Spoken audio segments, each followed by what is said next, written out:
উনি একটা না একটা আমার পরামর্শ দেবেনই দেবেন। ফোনে হলে একটা পরামর্শ দেবেন। আমাদের যে মৌলানা আজাদ একাডেমি আছে, ওনার নাতি এবং পোতা সৌভাগ্যক্রমে উনি দিয়েছেন, পড়াচ্ছেন। এটাও আমাদের সৌভাগ্যের ব্যাপার, কারণ উনি দায়ে দিয়ে আনলেন, আমরা পেয়ে কিন্তু আমরা সৌভাগ্যপ্রাপ্ত। উনি মাঝে মধ্যেই যান, ফোন করেন, খবর রাখেন এবং আমার সঙ্গে অত্যন্ত অত্যন্ত সুসম্পর্ক। এবং হজরতজিকে চলে গেছেন আমার আব্বা, যেন আমার আব্বা বলতেন কাজী সাহেব বাবু, ও কিন্তু এখানকার একজন চাঁদ, খুব বেশি লোক চিনতে পারলো না। এই কথা বলতেন। একবার না কয়েকবার বলেছেন আব্বা। আমার আব্বা অনেকেই জানেন এখানে যারা আছে। তো আমি আপনাদের বলবো যে এইরকম যে মজলিসে এসেছেন, এটা খাওয়ার মজলিস নয়, গল্প করার মজলিস নয়, কে কত ভালো বললো তার মজলিস নয়, কে কত ভালো উচ্চস্বরে বা নিম্ন স্বরে বললো তার নয়। এটা একেবারে তাসউফের মজলিস, একেবারে আলাদা ঘরানার মজলিস। আমরা সকলে আসতে পারি, কিন্তু আমরা সকলে ভাগ্যবান। আমরা আলহামদুলিল্লাহ সকলে ভাগ্যবান। আমরা বিশেষ করে সকলের জন্য আল্লাহর নবী থেকে আমরা সকলে যে আছি, সকলের জন্য দোয়া করবই আমরা। কিন্তু খাস করে হজরতজি চলে গেছেন, তার মাগফিরাত। আমাদের হুজুর, আমাদের মৌলানা আব্দুল সালাম সাহেবের আহালিয়া, কদিন আগেই উনি ইন্তেকাল করেছেন, দুনিয়া থেকে চলে গেছেন। তার জন্যে খাস করে আমরা সকলেই, এবং আমাদের জন্য, আমার জন্য এবং উলুবেড়িয়া সিনিয়র মাদ্রাসার জন্যে আপনার কাছে অনুরোধ, যেখান থেকে অনেক এতিম ছেলে, অনেক গরিব দুস্থ ছেলে শিক্ষা নিচ্ছে। এই যে আছে আপনার বেশ কজন চাঁদ আছে এখানে, তারা প্রত্যেক উলুবে মাদ্রাসার ছাত্র, এবং গোটা পশ্চিমবাংলা উজ্জ্বল করেছে উলুবে মাদ্রাসার মুখ, দিনের মুখ উজ্জ্বল করেছে।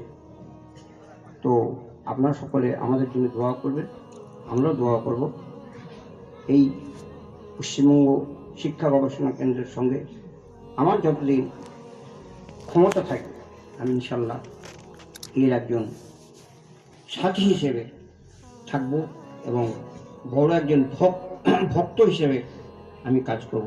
এই কথা বলে সকলকে সালাম জানিয়ে আসসালামু আলাইকুম ওয়া রাহমাতুল্লাহি ওয়া বারাকাতুহু। ওয়ালাইকুম আসসালাম ওয়া রাহমাতুল্লাহ। আলহামদুলিল্লাহ। জাযাকাল্লাহ। আলহামদুলিল্লাহ। আমাদের শুভাকাঙ্ক্ষী এবং বুজুর্গ যেভাবে কথা রাখলেন, আল্লাহ তার জাযা ও খায়ের দান করুন। আমিন। আর এখন আবার আমাদের সামনে যাকে আসতে আমরা অনুরোধ করছি, অল্পক্ষণ 2-3 মিনিট কথা রাখবেন, এই ম্যাক্সিমাম 5 মিনিট হয়তো বলেই দিচ্ছি। এরপরে আপনাদের, কারণ আমাদের এখানে একটা জিনিস বললে অত্যুক্তি হয় না, এখানে আজকে আমাদের গুণীজনের হাট বসেছে। এই যে মজলিস সম্পর্কে কথা বলছিলেন, এখানে আলিমুল আমাদের এটা বাগান হয়ে গেছে। অনেক মৌলানা, অনেক মুফতি, অনেক হাফিজ সাহেব, অনেক ডক্টরেট, অনেক প্রফেসর, মাস্টারমশাই, ডাক্তার অনেকেই এসেছেন। আলহামদুলিল্লাহ। তাই যে যেখান থেকে আসুন না কেন, আল্লাহ প্রত্যেককে আমাদেরকে সেই ইসলামের আলোয় চরিত্র গঠনের তৌফিক দান করুন।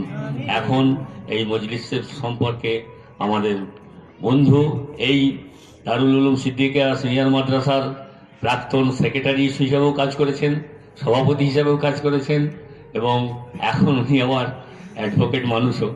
যাই হোক, আমার বিশেষ বন্ধু, আমি তাকে 2-4 কথা বলার জন্য বলবো ইনশাআল্লাহ। আর হ্যাঁ ভাই, আরো একটু কাছাকাছি জমে আসি না, মানে নিজেরা একটু দায়িত্ব দিই না, এই মজলিসের একটা আলাদা গুরুত্ব আছে। আপনারা একটু গ্যাপগুলো পূরণ করে নিলে, তবে আমরা বেশিক্ষণ নয়, ঘন্টাখানেক আর মজলিস হয়তো আমাদের চলবে ইনশাআল্লাহ। আসসালামু আলাইকুম ওয়া রাহমাতুল্লাহি ওয়া বারাকাতুহু। আজ আমরা পশ্চিমবঙ্গ ইসলামী শিক্ষা ও গবেষণা নিকেতনের একটি বিশেষ দিনে মজলিসে উপস্থিত হয়েছি, যাদের উদ্যোগে আজকের এই সভা। বিশেষ করে ইসলামী শিক্ষা ও গবেষণা নিকেতনের পরিচালক মণ্ডলী এবং এই এলাকার বিশিষ্ট কয়েকজন যুবকদের উৎসাহে তাদের সবাইকে মোবারকবাদ জানাচ্ছি।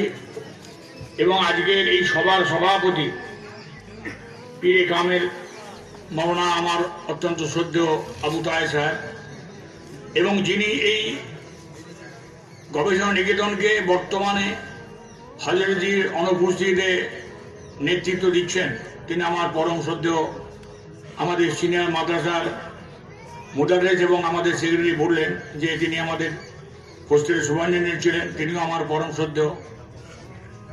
আমি শুধু এই অনুষ্ঠানটির প্রারম্ভিক অবস্থা থেকে উত্তরণের বিষয়টি বলে আমি বক্তব্য শেষ করে দেব। আজকে উলুবেড়িয়াতে ৬ষ্ঠ বর্ষ আজকে ধরছেন, কিন্তু এর শুরু হয়েছিল একটা অদ্ভুত জায়গাতে, কাকতালীয় ভাবে আলোর ঠিকানা বলে একটা ক্লাব ছিল আটুরিয়াতে, তার সংলগ্ন মসজিদে প্রথম এটা শুরু হয়।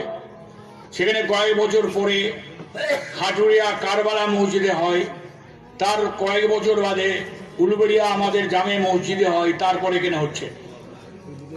একটা অদ্ভুত ব্যাপার যে হযরত এই যে সূচনা করেছিলেন, সেই সভাতে আমি ছিলাম। উনি বলেছিলেন যে 25 ডিসেম্বর খ্রিসমাস ডেতে খ্রিস্টানরা যা অনুষ্ঠান করে, যা বেলেলাপনা করে, তাতে মুসলমানরা বেশি করে। সেই জন্য যদি আমরা ওই দিনে একটা দিনে মজলিস করে কিছু ছেলেকে, কিছু মানুষকে দিনের দাওয়াত, দিনের মজলিস করি, তাহলে মনে হয় আমাদের দুটো কাজই হবে। যাই হোক, ইনশাল্লাহ সেই আলোক ঠিকানা শুরু হয়ে আজকে সেই আলো পৌঁছেছে আমাদের উলুবেড়িয়াতে। এবং প্রাসঙ্গিকভাবে এই জায়গাটা এত সুন্দরভাবে মজলিস, আমাদের মজলিস সাহেব বললেন যে এটা আলাদা ধরনের মজলিস। এটা একটা যে মজলিসের গুরুত্ব সেটা আমরা নিশ্চয় উপলব্ধি করছি। এবং এই মজলিস যারা রয়েছেন, অসংখ্য হাজী সাহেব, অসংখ্য উলামায়ে দ্বীন, অসংখ্য শিক্ষক রয়েছেন, যারা প্রত্যেকেই এই মজলিসের বক্তা হিসাবে প্রত্যেকের থেকেই সেরা। মজলিস সাহেব বললেন যে কে কত ভালো বলে এটা বিষয় না।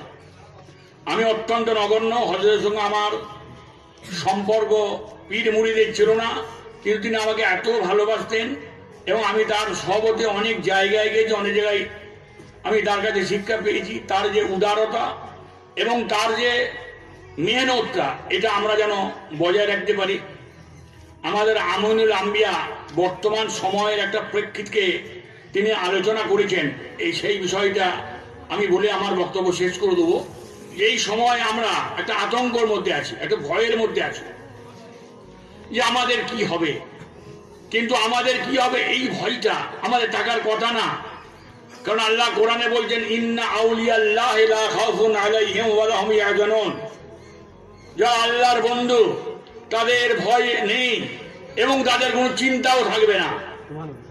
আমরা এই মজলিস থেকে শুধু এই ব্যাপারটা যদি আমরা জেনে যাই যে ইনশাআল্লাহ পশ্চিমবঙ্গ ইসলামী শিক্ষা নিকেতন, গবেষণা শিক্ষা নিকেতনের ইসলামের শিক্ষাটা আমাদের মধ্যে রপ্ত করে, আল্লাহর উপরে ভরসা করে আমরা আমাদের আমলকে যদি শক্তিশালী করি, আল্লাহর সাহায্য আমরা পাবো, তাহলে আমাদের কোনো ভয় থাকবে না এবং আমাদের কোনো চিন্তা থাকবে না।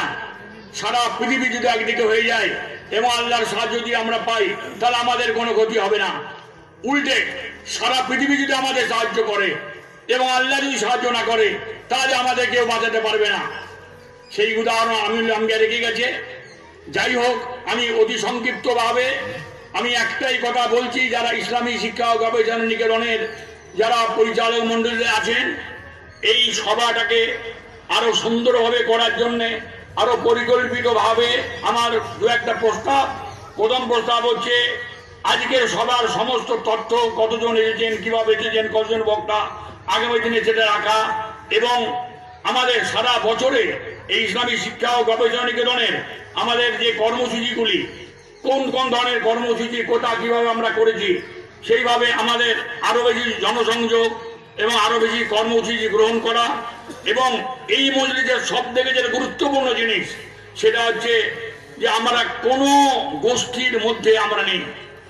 এই যে বিষয়টা আমাদের হযরত শিখিয়ে গেছেন এবং আমাদের বর্তমানে আব্দুল সালাম সাহেবকেও আমরা দেখেছি যে তার চিন্তা ভাবনা, তিনি কখনোই আমাদের মতো লোক, আমার সঙ্গে মুজি সাহেবের সঙ্গে ওনার তো যথেষ্ট খাতির আছে, কিন্তু উনি আমাদেরকে কোনদিন বলেননি যে তোমরা একটু আমাদের বিষয়টা ভাবো বা আমাদের হয়ে একটু দেখো, এই ধরনের ব্যাপারটা বলেননি। যেটা হযরতের পুরোপুরি আমলটা তিনি বা আমাদের তাহের ভাই সাহেব বা যারা পরিচালন কমিটিতে আছেন, এইয়া বা আরো যারা রয়েছেন, আপনারা বহু তারা এই আদর্শকে গ্রহণ করতে পেরেছেন, সেই আদর্শটাকে আমরা যেন ছড়াতে পারি। এই ধরনের চেতনা সমৃদ্ধ একটা গোষ্ঠীকে আমরা তৈরি করব এবং সেই গোষ্ঠীটা আমাদেরকে ইনশাআল্লাহ বর্তমান মুসলমানদের যে খামতিটা আছে, যে ঘাটতিটা আছে, যে দলাদলিটা আছে, সেই দলাদলির ঊর্ধ্বে ইসলামের মূল শিক্ষাটাকে সহজভাবে পৌঁছে দেয়া। ওয়াতাসিমু বিহাবলিল্লাহি জামিআন ওয়া লা তাফাররাকু, আল্লাহ যে কোরআনে বলেছেন যে কখনো কেউ আমার রশিকে একসঙ্গে ধরো, কেউ দলাদলি করবে না। এই ইসলামী শিক্ষা ও গবেষণা নিকেতনের এইটাই যেন একটা কর্মসূচি হয় এবং আগামী দিনে ইস্যুভিত্তিক। আমার আরেকটা প্রস্তাব আমি রাখছি যে এই মজলিস, এত গুরুত্বপূর্ণ মজলিসে ইস্যুভিত্তিক বক্তব্য রাখার জন্য আমি অনুরোধ করব যে আগামী বছরে যদি সম্ভব হয় যে তাহলে একটা আমাদের হযরত কাজী আবু সালেহ শামসুল আলম মেমোরিয়াল লেকচার একটা 5 ঘন্টা কোনো সাবজেক্টের উপরে, মানে কন্টেম্পোরারি ন্যাশনাল সাবজেক্টের উপরে, সমসাময়িক জাতীয় সমস্যার উপরে ইসলামের আলোকপাতে তার স্মৃতিতে একটা যদি এই অনুষ্ঠানে বক্তব্য রাখার জন্য স্পেসিফিক কোনো বক্তা রাখা হয়, সেটা সিস্টেমেটিক থাকবে 1 ঘন্টা। তারপর যেমন সভা চলছে, আমি এই প্রস্তাবটা দিয়ে গেলাম। ইনশাআল্লাহ আপনারা শেষ পর্যন্ত থাকবেন এবং আমরা আমাদের ইশাক দারুল উলুম সিদ্দিকী আছেন মাদ্রাসার পক্ষ থেকে ইনশাআল্লাহ আমরা যতটুকু সম্ভব, আমাদের সম্পাদক তো আছেনই, আমাদের প্রত্যেকেই আমাদের সাধ্যের মধ্যে আমরা সহযোগিতা ইনশাআল্লাহ আগামী দিনেও করব। আর আপনারাও আপনাদেরকে অনুরোধ করব যে আমাদের এই সালে সভা বা মাদ্রাসা পরিচালন বা মাদ্রাসা যে সমস্ত সভা সমিতি হবে সেসব বিষয়ে আপনারাও কিন্তু আমাদের সঙ্গে সাথী হিসাবে সহযোগিতা করবেন। এই দাওয়াতটা আমরা দিচ্ছি। ইনশাআল্লাহ আমরা সকলে মিলে ইসলামকে মজবুত করব। ইসলাম জিন্দা হতে হয় হার কারবার আকেবাদ, এইটা যদি বললে আমাদের হবে না। ইসলাম জিন্দা হবে আমাদের আমলের মধ্যে দিয়ে। আমরা আমলকে যদি চিন্তা করতে পারি ইনশাআল্লাহ আমরা আল্লাহর নৈকট্য লাভ করব, আমাদের সমস্ত বিপদ আপদ কেটে যাবে। এবং আজকে যে সমস্ত মানুষ বিভিন্ন জায়গা থেকে এসেছেন তাদের আমি ব্যক্তিগতভাবে এই ইসলামী শিক্ষা গবেষণা নিকেতনের সুবর্ণোধ্যায় হিসাবে, সাথী হিসাবে সবাইকে ধন্যবাদ জানাচ্ছি। এবং আপনারা যারা শৃঙ্খলার সঙ্গে বসে এই মজলিসটাকে আপনারা পরিচালনা করার সুযোগ করে দিচ্ছেন, সহায়তা করছেন, তাদেরকে আবার মোবারকবাদ জানিয়ে আমার বক্তব্য শেষ করছি। জাযাকাল্লাহ খায়রাল জাযা। আলহামদুলিল্লাহ, আমাদের এখন ওই যে এবারে আমরা একটু ধৈর্য ধরে বসি, মানে সত্যি কথা বলতে কি, মানে আমাদের আরো ঠিক 9টা থেকেই শুরু করার কথা, 9টাতেই শুরু করেছি, কিন্তু আমরা সেই সময় উপস্থিতি যেমন একটু কম হয়েছে, যার জন্য আমরা জিকিরুল্লাহটা একটু জিকিরের সময়টা বেশি দিয়েছি। আজকে আমাদের যে সমস্ত শুভানুধ্যায়ী উপস্থিত আছেন তাদেরকে এবারে সময় করে দিতে হচ্ছে। এখন ডক্টর মৌলানা আশরাফ হোসেন সাহেব, হুমায়ুপুর সিনিয়র মাদ্রাসা, মধ্যমগ্রাম, উত্তর 24 পরগনা থেকে উনি এসেছেন। ওনাকে কিছু কথা রাখার জন্য আমরা আবেদন করছি। ইনশাআল্লাহ উনি কথা রাখবেন।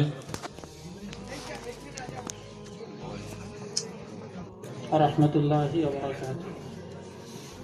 نحمده ونصلي على رسوله الكريم أما بعد فقد قال الله تعالى في كلامه المجيد وفي الفرقانه الحميد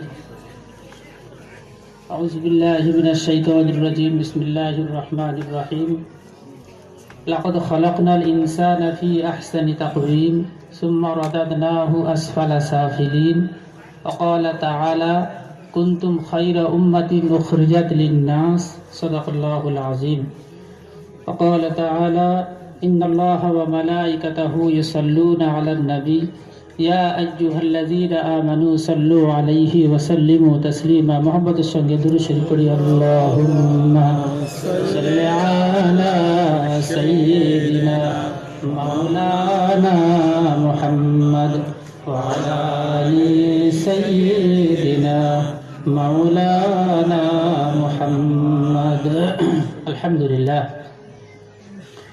সমস্ত প্রশংসা আল্লাহ রব্বুল আলামিনের দরবারে জানাই যে মহিয়ান আল্লাহ রব্বুল আলামিন আমাদের মতো গুনাহগার বান্দাদেরকে এই পবিত্র মজলিস, যে মজলিসকে আল্লাহ রব্বুল আলামিন তুলনা দিয়েছেন তার বেহেশতের সাথে, বলে সুবহানাল্লাহ।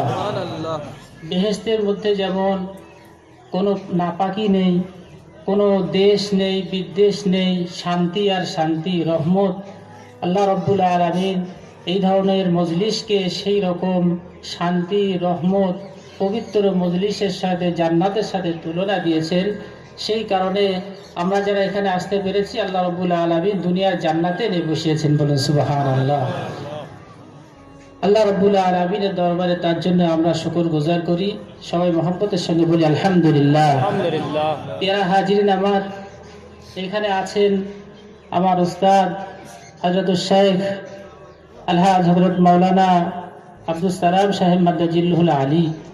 এখানে আছেন আমার উস্তাদ তুল্য এই মজলিসের সভাপতি পীরে কামেল জনাব হযরতুল শেখ আবু তাহির আলী মাদ্দাজিল্লুহু আলাইনা। এখানে আরো অনেক ওস্তাদ আছেন, আমার ওস্তাদ তুল্য আছেন, আমাদের মাওলানা আমিরুল আম্বিয়া সাহেব আছেন, আমাদের মাওলানা আবু সিদ্দিক সাহেব, হযরত মাওলানা রিজওয়ান সাহেব, আমাদের স্যার ডক্টর রুহুল আমিন সাহেব আছেন। সকলেই ওস্তাদ তুল্য, সকলেই এক একজন স্ব স্ব ক্ষেত্রে শুধু নয় বহুমুখী প্রতিভা হওয়ার সম্পন্ন মানুষ এখানে আছেন। তাদের মাঝখানে আর বিশেষ করে আমাদের স্যার চলে গেলেন, আমাদের মাদ্রাসার সম্পাদক সাহেব জনাব হযরত আলহাজ ডক্টর মাওলানা আব্দুল মুজিদ সাহেব মাদ্দাজিল্লুহু আলাইনা, আরো একজন আমাদের প্রাক্তন সম্পাদক, সকলের ছাত্র আমরা। সুতরাং তাদের সামনে দুটো কথা বলতে যাওয়াও মানে নিজের ধৃষ্টতা, কারণ সেই যোগ্যতা আমাদের নেই। যেহেতু সভাপতি সাহেব ঘোষণা করেছেন, সেই কারণে দু একটা কথা না বললে বেয়াদবি হয়, তাই আপনাদের সামনে এসেছি, আপনারা দোয়া করবেন। প্যারা হাজিরিন, আমার এখানে বক্তব্য রাখার সময় নয়, সেই যোগ্যতাও আমার নেই। আল্লাহ রাব্বুল আলামিন কোরআনুল কারীমের মধ্যে ইরশাদ করেছেন, লাকাদ খালাকনাল ইনসানা ফি আহসানি তাকওয়িম, যে আমি মানুষকে সৃষ্টি করেছি সর্বোৎকৃষ্টভাবে। সুম্মা রাদাতনাহু আসফালা সাফিলিন, তারপরে আমি তাদেরকে আবার একবার নিচের থেকে নিচেই আমি নিয়ে যাই তাদের কর্মকাণ্ডের কারণে। তারা যদি সেই উৎকৃষ্ট মাখলুকাতের অনুযায়ী সামঞ্জস্যপূর্ণ সঠিক কাজ না করতে পারে, তাহলে তাদেরকে আমি এমন নিচেই নামিয়ে দিই, উলাইকা কাল আনআম, যেমন একটা পশু। তার মধ্যে মানুষ পশুকে নিজের বিছানায় তোলে না, পশুকে আলাদা জায়গায় রাখে তার কর্মকাণ্ডের কারণে। পশুকে ভাত মাংস এসব দেয় না, তার খাদ্যটাও আলাদা। মানুষের থেকে সম্পূর্ণ তার প্রকৃতি, তার নেচারটা আলাদা হওয়ার কারণে মানুষের থেকে তার নিচে রেখেছেন আল্লাহ রাব্বুল আলামিন। কিন্তু আল্লাহ রাব্বুল আলামিন বলছেন, এই মানুষই যখন তার মানুষের আসল কাজ ভুলে গিয়ে নিচে নেমে যায়, তখন শুধু পশু নয়, পশুর থেকেও আমি তাকে নিচে নামিয়ে দিই। যে একটা পশুকে জাহান্নামে কোনোদিন দেয়া হবে না, কিন্তু একটা মানুষকে জাহান্নামে দিয়ে শাস্তি দেয়া হবে, এই পশুর থেকে নিকৃষ্ট হবে। প্যারা হাজিরিন, আমার আল্লাহ রাব্বুল আলামিন অন্যত্র ইরশাদ করেছেন, কুনতুম খায়রা উম্মাতিন উখরিজাত লিন-নাস, যে তোমাদেরকে আমি পৃথিবীতে এনেছি উত্তম জাতি হিসেবে, মানুষের কল্যাণে তোমরা ব্যয়িত হবে, মানুষের কল্যাণে তোমাদের ভূমিকা থাকবে। সেই মানুষ হিন্দু হতে পারে, সেই মানুষ মুসলিম হতে পারে, সেই মানুষ জৈন হতে পারে, যে হতে পারে। আমরা দেখেছি মুহাম্মদ রাসূলুল্লাহ সাল্লাল্লাহু আলাইহি ওয়াসাল্লাম, তাকে মক্কা থেকে শুধু তাড়িয়ে দেওয়া হচ্ছে না, রাতে চতুর্দিকে মক্কার সমস্ত বীররা তারা তরবারি নিয়ে দাঁড়িয়ে গেছে। সকালে নবীজি বেরিয়ে যেই আসবেন তাকে হত্যা করা হবে স্পটে। আমার হুজুর আছেন এখানে। হযরতে রাসূল খোদা ডাকলেন আলীকে। জিবরাইল আমিন খবর দিয়েছেন যে ইয়া রাসূলুল্লাহ, ইয়া হাবিবাল্লাহ, আপনাকে এক্ষুনি বার হতে হবে, সকাল কাটালে আপনার প্রাণ চলে যাবে, এক্ষুনি চোখে ধুলো দিয়ে বেরিয়ে পড়তে হবে আপনাকে, মক্কায় আর থাকা যাবে না। আলীকে ডাকলেন নবীজি, আলী চলে এসো, তাআল ইলাইয়া। কি খবর? হুজুর বলছেন, আলী, যারা আমাকে মারতে এসেছে মক্কার কুরাইশ লোকেরা, সেই কুরাইশদের ধন সম্পত্তি আমার কাছে গচ্ছিত আছে, ধন সম্পদ আছে, গয়নাগাটি আছে, পয়সা আছে, কিন্তু ওরা আমাকে পছন্দ করে না বলে মারছে। কিন্তু আমি যে টাকা পয়সা আমানতদার, সেই জন্য ওরা আমানত রেখেছিল। তা আমি যদি এক্ষুনি পালিয়ে বেরিয়ে চলে যাই, তাহলে ওই কাফিরদের পয়সা কড়িগুলো ঠিকঠাক ওরা বুঝে পাবে না। আলী, তুমি আমার এই জায়গায় এসো, আমার চাদরটা গায়ে দিয়ে মুড়ি দিয়ে শুয়ে পড়ো, সকালবেলা যখন আমাকে ওরা পাবে না তখন সবাই বলবে ইসলামের এই নবী মোহাম্মদ আমাদের টাকা পয়সাগুলো মেরে দিয়ে চলে গেছে, তুমি সেই সময় উঠে বুঝিয়ে দিলাম কার কত টাকা কার কত গয়না বুঝিয়ে ঠিকঠাক করে তাদের হাতে দিয়ে দিও, কারো হক যেন নষ্ট না হয়। বলুন সুবহানাল্লাহ। যারা মারতে এসেছিল, পেয়ারা হাজিরিন আমার, আমি একটা বক্তব্য শুনেছিলাম আমাদের এখানকার এমপি জনাব আব্দুল সেলিম সাহেবের। উনি বলছেন দিল্লিতে আমি ফ্ল্যাটে থাকতাম, যে ফ্ল্যাটে, সেই ফ্ল্যাট হচ্ছে হাইফাই ফ্ল্যাট, বিরাট উচ্চ লোকজন সেখানে, এলিট সোসাইটি সেখানে বসবাস করে। তো আমার পাশে, ফ্ল্যাটের পাশেরটায় একটা লোক, বয়স্ক লোক, তিনি বড় আমলা ছিলেন, সেই লোকটা মারা গেছে। তো মারা যাওয়ার পরে সেই লোকটাকে কেউ খোঁজ নেয়নি। প্রত্যেকদিন যে ছেলেটা পুজোর ফুল দিয়ে যেত সে ফুল দিয়ে যাচ্ছে, যে ছেলেটা দুধ দিয়ে যাচ্ছিল সে দুধ দিয়ে যাচ্ছে, যে ছেলেটা খবরের কাগজ দিয়ে যাচ্ছিল 3-4 দিনের খবরের কাগজ দেরি হয়ে গেছে। আমরা সবাই ব্যস্ত, একদিনও খোঁজ নেওয়ার সুযোগ আমরা পাইনি যে এই লোকটা কেন বেরোচ্ছে না, তার খবরের কাগজ পড়ার সময় হচ্ছে না, দুধ পচে যাচ্ছে, কি ব্যাপার, পুজোর ফুল শুকিয়ে যাচ্ছে। তারপরে 7 দিন পরে যখন সেই লাশটা পচে দুর্গন্ধ হয়ে তার জ্বালায় আমরা অস্থির হয়ে না গেলাম, ততক্ষণ পর্যন্ত কেউ পুলিশকে খবর দেয়নি। পুলিশ এসে তারপরে দরজা ভেঙে পচা লাশটা বার করলো। উনি বলছেন যে আমি অবাক হয়ে গেছিলাম যে আমাদের মানবিকতা কোথায়, বিজ্ঞান এগিয়েছে কিন্তু মানুষের আত্মা তো এগোয়নি। সেই প্রাচীন যুগে যে মানুষকে আঘাত করত, জেনা ব্যভিচার করতো, আজও দেখুন আপনি সারা ভারতবর্ষ জুড়ে জেনা ব্যভিচারের জ্বালায় মানুষ অস্থির হয়ে যাচ্ছে, একটা মেয়ে রাস্তায় বার হতে পারছে না। আজও মানুষের সেই আত্মা আছে। এই ধরনের আত্মা, চোর ডাকাতির আত্মা, দস্যুর আত্মা, অপর ধর্মের প্রতি আঘাত করার আত্মা। বিজ্ঞান এগিয়েছে, চাঁদে যাচ্ছে, মঙ্গল গ্রহে যাচ্ছে, কিন্তু মানুষের এই কুপ্রবৃত্তি একই জায়গায় দাঁড়িয়ে আছে। বরং কুপ্রবৃত্তিও উন্নত থেকে উন্নততর হয়ে আরো ক্ষিপ্রভাবে হিংস্র এবং পাপের কাজে এগিয়ে গিয়েছে। এই জায়গাটায় যখন চলে গেল, বিজ্ঞান উন্নত হয়েছে, সব ঠিক আছে, কিন্তু মানুষের আত্মা যদিও উন্নতি না হয়, তাহলে প্রাচীন যুগ থেকে আজকের যুগের মধ্যে পার্থক্যটা কোথায়? একই বর্বরতার যুগ এখনো চলছে। এই অবস্থা থেকে মানুষ যদি বাঁচতে চায়, আমরা যদি বাঁচতে চাই, মাইকেল মুরাদ মোহাম্মদ হফম্যান, জার্মানের ambassador of German to German, তিনি আলজেরিয়ায় 10 বছর জার্মানের রাষ্ট্রদূত ছিলেন। তিনি বলছেন যে মুসলিমরা, এদের মধ্যে কি আছে, এদের এত আক্রমণ করা হয়, এত মারধর করা হয়, এত গালিগালাজ করা হয়, কিন্তু এরা ইসলাম ছেড়ে মোটে বেরোয় না। ইসলামের মধ্যে কি আছে একবার দেখি। তিনি বলছেন আমি দীর্ঘ 8 বছর ধরে যত ভাষায় নবীজির জীবনী আছে সব ভাষায়, উনি বহু ভাষার পণ্ডিত, আমি নবীজির জীবনীটা পড়লাম।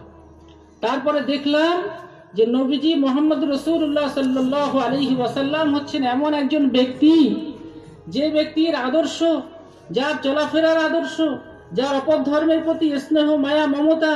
উনি বলছেন আমি দেখলাম নবীজি একদিন মসজিদে নববীতে বসে আছেন, আর সেই সময় একটা অমুসলিম যুবক নবীজিকে অপমান করার জন্য ছটছট করে দাঁড়িয়ে প্রস্রাব করতে লাগলো মসজিদে নববীতে। মসজিদে নববী তখন কাঁচা ছিল। সাহাবীরা রেগে গিয়েছেন যে ওকে ধরে শাস্তি দেবেন। আল্লাহ রসুল সবাইকে বললেন মাহলান, খবরদার উঠো না, ওর পেশাবের কষ্ট হবে, পেশাবটা আটকে দিলে ওর কিডনিতে চাপ পড়বে, ওর পেশাবের নালীতে চাপ পড়বে, বাচ্চাটা কষ্ট পাবে। পেশাব হয়ে গেলে তোমরা ওটা পরিষ্কার করে দিও। অমুসলিম তাই কি, ওর কষ্টটা আমাদের দেখা দরকার। তারপরে যখন পেশাবটা হয়ে গেল, নবীজি তাকে ডাকলেন, ডেকে বললেন বাবা, এটা মসজিদ, এখানে পেশাব করতে নেই, নামাজ পড়ি আমরা, তুমি পেশাব লাগলে বাইরে পেশাব করে দিও। সেই যুবকটা নবীজির এই কথা শুনে ইসলাম গ্রহণ করেছিল।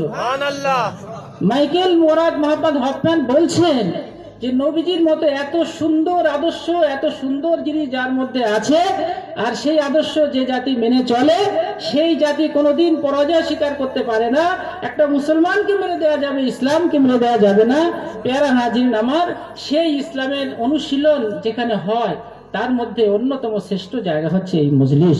এই মজলিস প্রতিষ্ঠাতা তো আমাদের হুজুর কাজী সৈয়দ আবু সালেহ সাহেব নব্বরালাহু মারকাদাহু আলাইনা। তো তিনি এই প্রতিষ্ঠা করে গিয়েছেন তার ছাত্র আমাদের ওস্তাদ হযরত শেখ হযরত মাওলানা আবুল সালাম সাহেব মাদ্দাজিল্লাহু আলাইনা।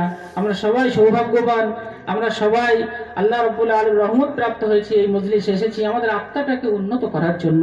আল্লাহর ভয়, তওবা, এই সমস্ত শিক্ষা মজলিস সোহবত ছাড়া হয় না। আমরা এখানে এসেছি, আল্লাহ রাব্বুল আলামিন আমাদের সকলকে আশাটা কবুল করুন, এই মজলিসের পূর্ণাঙ্গ ফায়দা নিয়ে যাতে আমরা যেতে পারি তার জন্য আল্লাহ রাব্বুল আলামিন আমাদেরকে কবুল করুন, সবাই বলে আমিন। সব শেষে এই মজলিস সম্পর্কে একটা প্রস্তাব আমি রেখে আমার বক্তব্য শেষ করি। সেটা হচ্ছে এই যে সারা বছর ধরে আমি দেখেছি আমার হুজুর এবং তার সমস্ত সাথীরা এবং আপনারা যারা হিতাকাঙ্ক্ষী আছেন সকলে মিলে সারা বছর ধরে ইসলাহি বিভিন্ন প্রোগ্রাম, বিভিন্ন মজলিস হয়। তো সেই সমস্ত মজলিসগুলো কোথায় কি হয়, বিভিন্ন জায়গায় মূল্যবান মজলিস হয়, সেখানে যারা আমরা হাজির থাকতে পারি না সেগুলো আমরা পাই না। তারপরে এত বড় একটা সুন্দর একটা সংগঠন, এত সাংগঠনিকভাবে এলোপাতারি নয়, বিচ্ছিন্ন নয়, কন্টিনিউয়াসলি একটা প্রোগ্রামের মধ্যে দিয়ে সারা বছর চলে। তো এই সমস্ত জিনিসগুলো যদি একটা প্রতিবেদন আকারে সুন্দর করে একটা মুখপত্র হিসাবে যদি আমার হুজুররা এটা সবাই মিলে করেন, আমরাও তাদের সাহায্য করব। একটা প্রতিবেদক আকারে সারা বছর নির্দিষ্ট যদি এখানে আমাদের যারা হযরত পীর সাহেব কেবলা নামারুল্লাহ বারাকাতুহু হুজুর চলে গিয়েছেন, তার যদি এটা বিশেষ নজরের মজলিস হয় এটা, তাহলে এটাকেই বাৎসরিক মজলিস হিসাবে অথবা ওলনপাড়ায় যে মজলিস হয় সেটাকেই বাৎসরিক মজলিস হিসাবে ধরে সারা বছরের কর্মকাণ্ড সমস্ত কিছু হিসাব করে যদি একটা মুখপত্র হিসাবে যদি বার করা যায়, তাহলে এই মজলিসটা, এই সংগঠনটা আরো জীবন্ত হয়ে উঠবে। কারণ রাসূলুল্লাহ সাল্লাল্লাহু আলাইহি ওয়াসাল্লাম আমার বলেছেন যে তলোয়ারের থেকে কলমের কালির শক্তি অনেক বেশি। কলমের আকারে যদি এই মজলিসগুলোর কন্টিনিউয়াসনেস যদি আমরা রেকর্ডভুক্ত করে রাখতে পারি, তাহলে আমার মনে হয় আরো সুন্দর এই কাজগুলো এফেক্টিভ হবে, আরো কার্যকরী হবে। এই প্রস্তাব রেখে আমি সকলের কাছে দোয়া চেয়ে আলোচনার ভুলত্রুটি মার্জনা চেয়ে আমার বক্তব্য শেষ করছি। আসসালামু আলাইকুম ওয়া রাহমাতুল্লাহি ওয়া বারাকাতুহু। জাযাকাল্লাহ। সময় খুব সংক্ষেপ, এখনো আমাদের অনেক আলেম আছেন। তো এখন আমি সময় দিচ্ছি আমাদের আবু সিদ্দিক খান, মৌলানা আবু সিদ্দিক খান সাহেবকে। ইনি উলুবড়িয়া মাদ্রাসার প্রাক্তন ছাত্র, বর্তমানে বড়গাছিয়া হাই মাদ্রাসার শিক্ষক এবং রাজ্য সম্পাদক সিরাত সংগঠন। আসসালামু আলাইকুম ওয়া রাহমাতুল্লাহি ওয়া বারাকাতুহু। নাহমাদুহু ওয়া নুসাল্লি আলা রাসূলিহিল কারীম, আম্মা বাদ। আউযু বিল্লাহি মিনাশ শাইতানির রাজীম। বিসমিল্লাহির রহমানির রহিম। হাল জাযাউল ইহসান ইল্লাল ইহসান। শ্রদ্ধেয় সম্মানীয়, আজকের এই পুত পবিত্র অনুষ্ঠানের মজলিসের সভাপতি, মঞ্চে উপস্থিত আমার হুজুর জনাব মাওলানা আব্দুল সালাম সাহেব এবং সহ অন্যান্য সাথী এবং অত্যন্ত সজ্জন গুণী মানুষ, এবং সম্মুখে উপবিষ্ট দিন দরদি, ইসলাম দরদি এবং পশ্চিমবঙ্গ ইসলামী শিক্ষা ও গবেষণা নিকেতনের অন্যতম শুভাকাঙ্ক্ষী, হিতাকাঙ্ক্ষী সকলকে শ্রেণী অনুসারে মোবারকবাদ জানিয়ে খুব সংক্ষেপে দু একটি কথা, কারণ জোহরের নামাজ আগত এবং আমাদের জন্য মধ্যাহ্ন ভোজন অপেক্ষা করছে, ফলে অযথা কথা লম্বা চওড়া বলে ধৈর্যচ্যুতি ঘটাবো না। মূলত আজকের এই মজলিসের গঠনমূলক আলোচনা হয়ে গেছে আমার দৃষ্টিভঙ্গিতে, ফলে সেখানে আর বলা মানে আমার ধৃষ্টতা বিয়াদবি। তবুও আলামরু ফকল আদম, সেটার দিকে লক্ষ্য রেখে দু একটি কথা বলতেই হয়। কুসুমমতি বাচ্চাটি যে ফরিয়াদ করেছেন, অসাধারণ তার প্রতিভা, ধীশক্তি সম্পন্ন একটা লম্বা কবিতা আবৃত্তি করেছে। আবার হাবিবুর সাহেবের অত্যন্ত এই সন্ধিক্ষণে দাঁড়িয়ে, যখন মানুষ সংকটের সঙ্গে লড়ছে, জীবন বাঁচানোর লড়াই করছে, নিজেদের অস্তিত্ব থাকবে কি থাকবে না, সেই কথাগুলো অত্যন্ত প্রাঞ্জল ভাষায় সে হযরতজির কথা এখানে পঠিত হয়েছে। যে আমরা যেগুলো ইউটিউবে বা সোশ্যাল মিডিয়ায় দেখছি, হযরতজি 90 দশকে বলে গেছেন। আমার মনে হয় এই মজলিস থেকে আমরা বদ্ধপরিকর হই যে হযরতজির কথা, মাওলানা আব্দুল সালাম সাহেবের কথা আমাদের আচরণে, চলনে, গমনে, মননে যদি হৃদয়ঙ্গম করতে পারে, আত্মস্থ করতে পারে, তাহলে মজলিসে আসা আমার মনে হয় সার্থক হবে। আগামী দিন আমাদের সবাইকে আল্লাহ কবুল করে নিক। এই প্রতিষ্ঠানের সঙ্গে আমরা ওতপ্রোতভাবে জড়িয়ে থাকব, এই দৃঢ় প্রত্যাশা, আকাঙ্ক্ষা, আবেদন রেখে আপনাদের আরো একবার মোবারকবাদ জানিয়ে আমি আমার বক্তব্য শেষ করছি। আসসালামু আলাইকুম।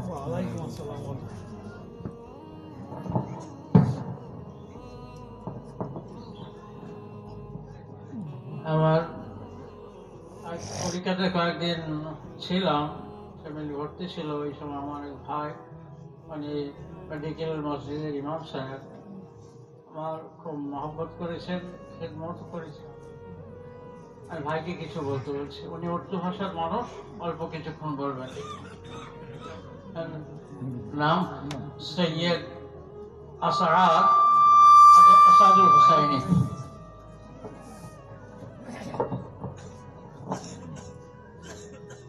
السلام عليكم نحمده ونصلي على رسوله الكريم أما بعد قال الله تبارك وتعالى في القرآن المجيد ولو أن أهل القرى آمنوا واتقوا لفتحنا عليهم بركات من السماء والأرض فقد قال النبي صلى الله عليه وسلم تركت فيكم أمرين لن تضلوا إن تمسكتم بهما كتاب الله وسنة نبيه برادران इस्लाम, अल्लाह तबारक व तआला का बेइंतहा करम है कि अल्लाह तबारक व तआला ने आपको और हमको ऐसी पाक मजलिस में शिरकत की तौफीक नसीब फरमाई।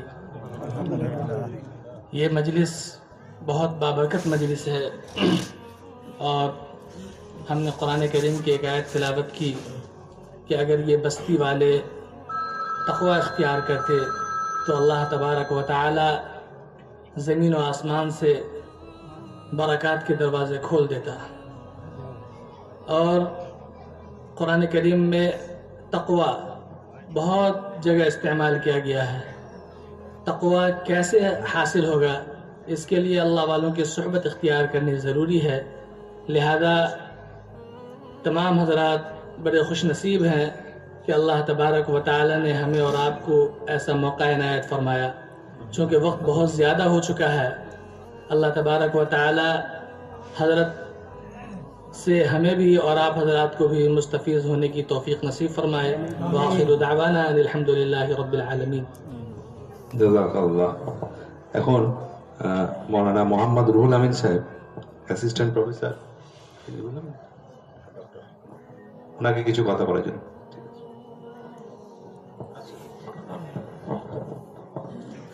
Assistant professor Hooghly Mohitosh Nandi college, guest professor university of Calcutta, doctor Mohammad Ruhul Amin সাহেব এখন কথা রাখবেন আমাদের সামনে ইনশাআল্লাহ। अस्सलामु अलैकुम नहमदुहु व नुसल्ली अला रसूलिल करीम। मुअज़्ज़ज़ मुकर्रम उलमाए किराम, उपस्थित मोहतरम श्रोताबिंदु, মহান আল্লাহ তাআলা পাক শুকরিয়া আদায় করি যে আজ এইরকম একটা অনুষ্ঠানে আমরা সকলেই সমবেত হতে পেরেছি। তার জন্য আল্লাহর লাখ লাখ শুকরিয়া আদায় করি। বলুন আলহামদুলিল্লাহ। আল্লাহ রসুলের সাহাবাদের নিয়ে অনেক কিছু আলোচনা করতেন, আবার করার জন্য আহ্বান করতেন। বলতেন ইজলিস বিনা নুমিন সাআতা, একটু বসো, আমরা সব ইমান আমানের সম্পর্কে একটু খাঁটি হওয়ার আল্লাহ পাক তৌফিক দান করুন, তার জন্য তোমরা একটু বসো। হাওয়ার বর্তমান পরিস্থিতি তো খুবই অবস্থা সংকটজনক মুহূর্ত। ভারতবর্ষে এরকম আশা করাই যায় না। তবে একটা জিনিস হাদিস পাকি আছে যে ইজা উসিদাল আমরু ইলা গায়রি আহলিহি ফান্তাজিরি সাআ, যোগ্য চেয়ারে যদি যোগ্য মানুষ না থাকে তাহলে জানতে হবে অধঃপতন এবং ধ্বংস এটা অনিবার্য হয়ে আসে। আপনারা জ্ঞানীগুণী মানুষ, বুঝতেই পারছেন। তো এহেন অবস্থায়, এহেন সংকটময় মুহূর্তে আমাদের কি করণীয়? আল্লাহ পাক, আল্লাহ রসুল বলছেন কুল্লুকুম বানু আদম, তোমরা তো সব আদমের সন্তান। আন্নাসু কুল্লুহুম বানু আদম, each man is the son of Adam ওয়া আদামু মিন তুরাবিন, and Adam alayhi salatu wassalam has been created from clay, তিনি মাটি থেকে তৈরি। এখানে জাতিভেদ, বর্ণভেদ, ভাষাভেদ, নানা ভেদাভেদের বিদ্বেষের জ্বালায় আমরা জ্বলে মরছি। আল্লাহ রসুল আমাদের জন্য কি বাণী দিয়েছেন? ওয়ালা তাহাসাদু ওয়ালা তাবাগাদু ওয়ালা তাদাবারু ওয়া কুনু ইবাদাল্লাহি ইখওয়ানা। তোমরা হিংসা করো না, তোমরা একে অপরের বিদ্বেষ পোষণ করো না, হেট নান, কখনো একে অপরের মধ্যে হিংসা করবে না, পারস্পরিক হিংসাকে দূর করো। আমার পাড়া প্রতিবেশী, সে যে ধর্মের হোক, যে জাতের হোক, যে পাতের হোক, যে বর্ণের হোক, যে ভাষাভাষীর হোক, ওয়ালা তাহাসাদু, কি বাণী? তোমরা হিংসা করো না। ওয়ালা তাবাগাদু, তোমরা একে অপরের বিদ্বেষ পোষণ করো না। হেট নান, bear no ill feelings for each other. ওয়া কুনু ইবাদাল্লাহি ইখওয়ানা, তোমরা সব ভাই ভাই থাকো, live in a brotherly way. যে জাতের হোক, যে বর্ণের হোক, যে ভাষাভাষীর মানুষ হোক না কেন, তোমরা সব ভাই ভাই থাকো। আল্লাহ রসুলের কি ইন্টারন্যাশনাল লেকচার, কি ভয়েস, কি মেসেজ দিচ্ছেন আমাদের জন্য। সেদিকে লক্ষ্য করে দেখছিলাম, আমাদের এই যে জ্ঞানী গুণীর মজলিস, হযরতের যে লেখা, এগুলো আমাদের পড়তে হবে এবং আমলে আনতে হবে। বলুন আল্লাহ পাক আমাদের তৌফিক দান করুন। আপনারা তো ভাগ্যবান, আমরা নানা রকম কর্মে ব্যস্ত থাকতেই হয়, মানুষ তো বটেই। কিন্তু আমার হযরত পাশে বসে আছেন আমার ওস্তাদজি, বাৎসরিক এই অনুষ্ঠানে আসার জন্য আমি একদিন নিজেই ফোন করেছি, তারপরে আমাকে পাল্টা ফোন। মানে আমি চাইছিলাম যে ওখান থেকে আসবো, গাড়ি ঘোড়ার তো দিনকাল খুবই অবস্থা খুব সংকটময় মুহূর্ত। আমি একটু এজাজাত চাইছিলাম যে গাড়ি ঘোড়া ওদিকে ঠিকঠাক পাবো তো, আসতে পারবো কিনা। বলো কোনো অসুবিধা নেই, আমার সব দিক দিয়ে পারমিশনে মজবুত। বলুন আলহামদুলিল্লাহ। আল্লাহ পাক এই মজলিস আরো কবুল করুন, জ্ঞানী গুণীদের আসরে ভরে দিন। বলুন আমিন। তো যে সংকটময় মুহূর্তে এই জ্ঞানের আলো ছড়িয়ে দিয়ে গেছেন, আমি 9th সেঞ্চুরির একটা কোটেশন মনে পড়ে যাচ্ছে, হারুন আল রশিদের যুগের কথা। In the 9th century opened with two important names, Shalamin in the west and Harun al-Rashid in the east. Of the two, Harun is the more powerful and represented the higher culture. বলুন সুবহানাল্লাহ। ওই শতাব্দীতে প্রাচ্য এবং পাশ্চাত্যের দুটো নাম gist বলে দিচ্ছে, খুব ফেমাসিটিতে পৌঁছে যায়। তুলনামূলকভাবে হারুন আল রশিদের যুগ রিপ্রেজেন্টেড দ্য হায়ার কালচার, খুব অগ্র কালচারের দিক দিয়ে, শিক্ষার কালচারের দিক দিয়ে, গবেষণার দিক দিয়ে খুব উচ্চ র্যাঙ্কে পৌঁছে যায়। বলুন সুবহানাল্লাহ। আমরা দেখেছি তুজান্নু জাহাব বিল কিতাব, সেই সময় মান মন্দির বাইতুল হিকমা প্রতিষ্ঠিত করে তিনি বিশ্বের বরেণ্য বরেণ্য গবেষকদের, রিসার্চ ম্যানদেরকে এক জায়গায় করে তাদের একদিকে যে কেতাবের অনুবাদ করে দেবেন সেটা একটা দাড়িপাল্লায় রেখে, অপর দিকে সোনা, আরবে বিখ্যাত সব সোনা, সোনা আর একটা দাড়িপাল্লায় রেখে ওজন করে সেই কেতাবের সমতুল্য সোনা তাকে দেওয়া হবে। বলুন সুবহানাল্লাহ। জ্ঞানের আলোর জন্যে, জ্ঞানের বিকাশ করার জন্যে, জ্ঞানের এই বিকশিত চারিধারে ফুটিয়ে তোলার জন্য তুজান্নু জাহাব বিল কিতাব, বুঝতে পেরেছেন, ওজন করে দেওয়া হবে কেতাব, সোনাকে ওজন করে দেওয়া হবে কেতাবের পরিবর্তে। কুস্টারবেন লোক, বড় বড় সব জ্ঞানীদেরকে রেখে সেই সময় সংস্কৃত ভাষা থেকে আরবিতে, পাহলবি ভাষা থেকে আরবিতে, সায়েন্সের বড় বড় গবেষণার বই, বুঝতে পেরেছেন, সব আরবিকে রূপান্তর করে যদি না রাখতে পারত, তাহলে আজকের দিনে এই অনেক গবেষণার জিনিস সব ভরাডুবি খেয়ে যেত। এই আমাদের পশ্চিমবঙ্গ ইসলামী শিক্ষা ও গবেষণা নিকেতন কম মনে করবেন না, আমি বলছি কম মনে করবেন না।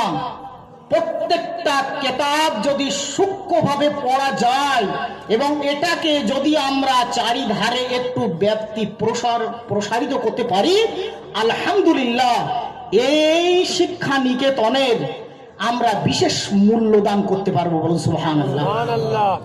আর আমরা এত দ্বিধা বিভক্ত রেখে দিন, লাকুম দীনুকুম ওয়ালিয়া দিন।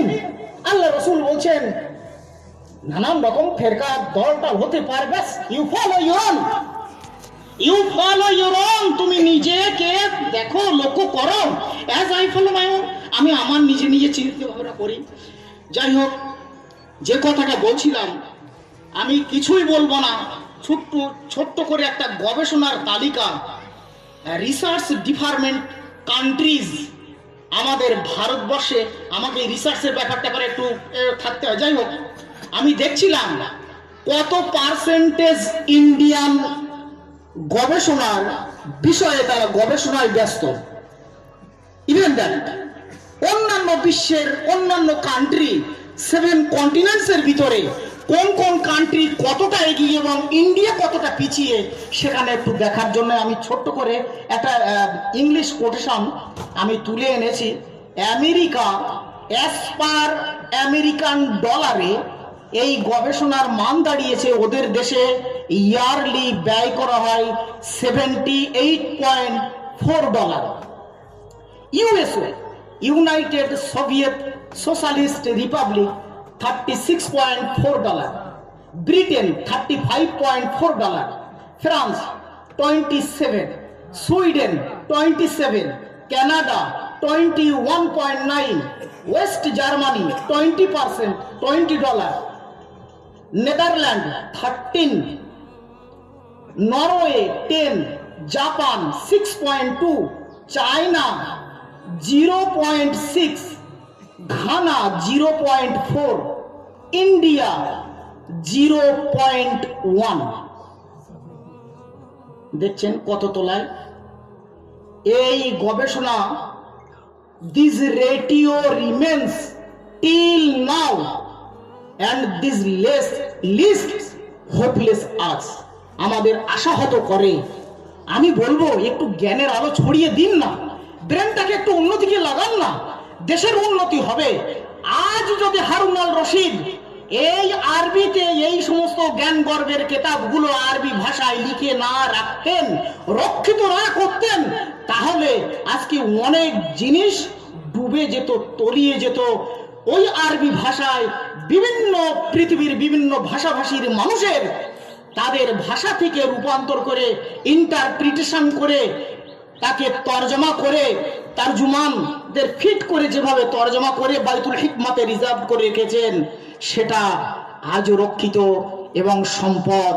আমি মনে করব হযরতজির কিতাবগুলোকে এরকমভাবে রক্ষিত করুন এবং সম্পদ বলে করে আমরা গোটা পশ্চিমবঙ্গ প্রথমে লেখা আছে, মানে বাংলা ভাষা তো পশ্চিমবঙ্গ, সুতরাং বাংলা ভাষাভাষীর মানুষদের কাছে কেবলমাত্র হাওড়া ডিস্ট্রিক্টে সীমাবদ্ধ নয়, গোটা পশ্চিমবঙ্গে এটাকে ছড়িয়ে দেওয়ার জন্য আমরা যারা কর্মীবৃন্দ আছি, আল্লাহ পাক আমাদের তৌফিক দান করুন, আমিন। আসসালামু আলাইকুম।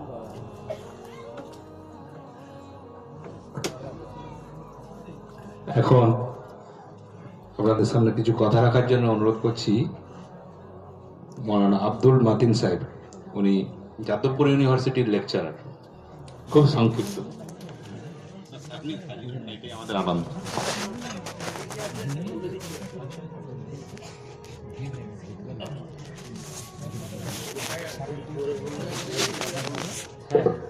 সবাই কালকেই ফ্রান্স থেকে ফিরেছেন। আসসালামু আলাইকুম। হুজুর রয়েছেন, মানে আমি কথা বলা মানে বেয়াদবি আর কি। সুফিজমের ডিসকোর্সে আর কি আদবটা খুব ইম্পর্টেন্ট, মানে আদবটা তালিমের একটা অংশ, অর্থাৎ সেই আদবের লিমিট আমি ক্রস করতে চাইছি না। আমি অনেক লেটে এসেছি, তার জন্য ক্ষমা প্রার্থী। আমি দুটো শুধু ইনসিডেন্ট বলবো। আমার সঙ্গে এসছেন ডক্টর গৌসুল আজম খান, উনি সায়েন্টিস্ট এফ। সায়েন্টিস্ট এফ মানে সায়েন্টিস্টের এ বি সি ডি, মানে এ মানে কম ছোট, বি মানে আর একটু বড়, সি করে মানে যত বাড়তে থাকে সায়েন্টিস্টের দরজা তত বাড়তে থাকে। উনি এখন সায়েন্টিস্ট এফ। খুব সাধারণভাবে সিম্পলভাবে থাকেন, টোটো করে যান, বাসে চড়ে যান, হয়তো মানুষ বুঝতে পারে না।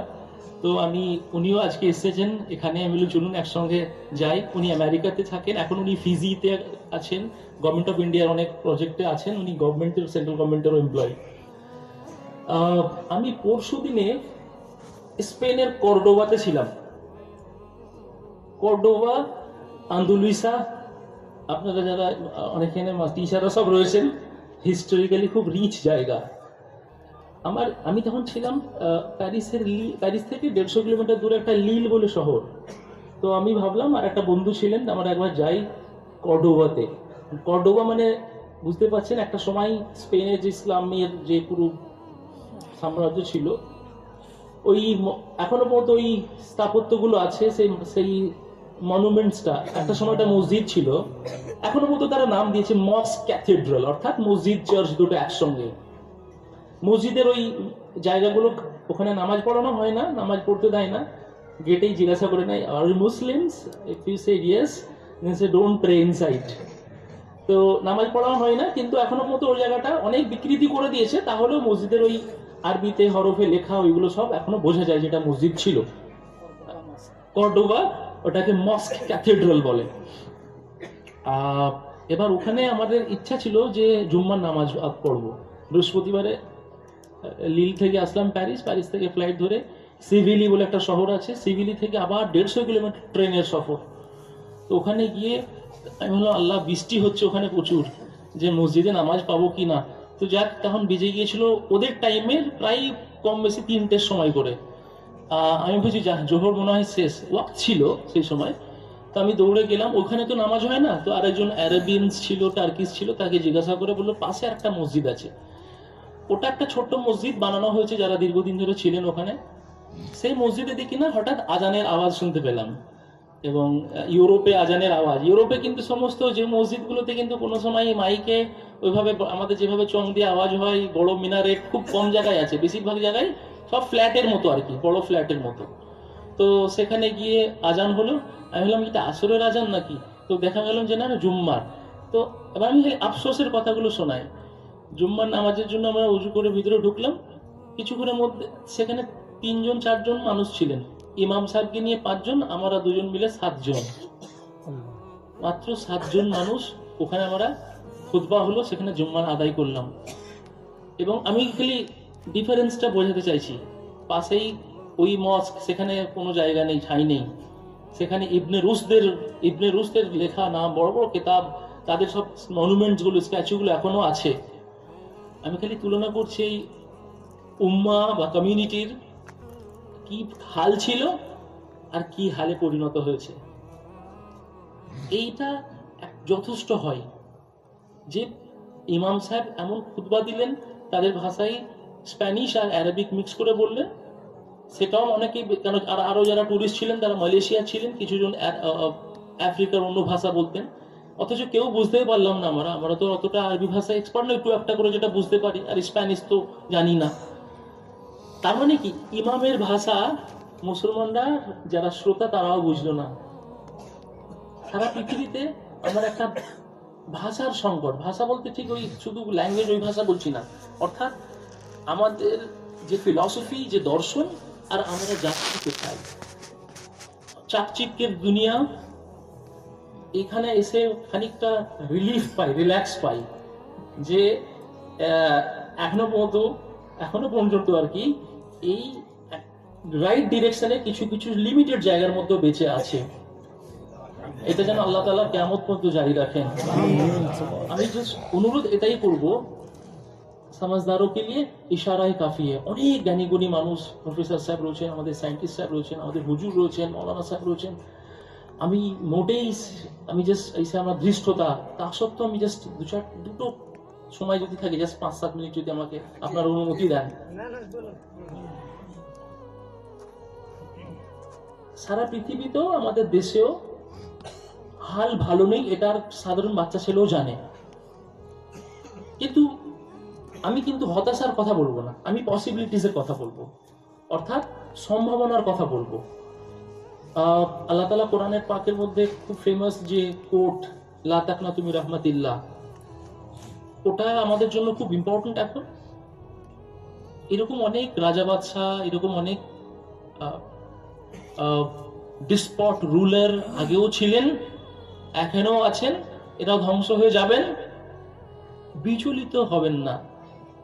আমি যেটা বলছি যে নিজেদের মধ্যে ইত্তেহাদ ইন দ্য রাইট সেন্স, নিজেদের বলতে বলতে শুধু মুসলমানদের মধ্যে নয়, অর্থাৎ যারা এখানের হ্যাবিটেন্ট, যারা আপনার এখানে যে এলাকায় বসবাস করেন তাদের সঙ্গে বেশি বেশি করে মিশবেন।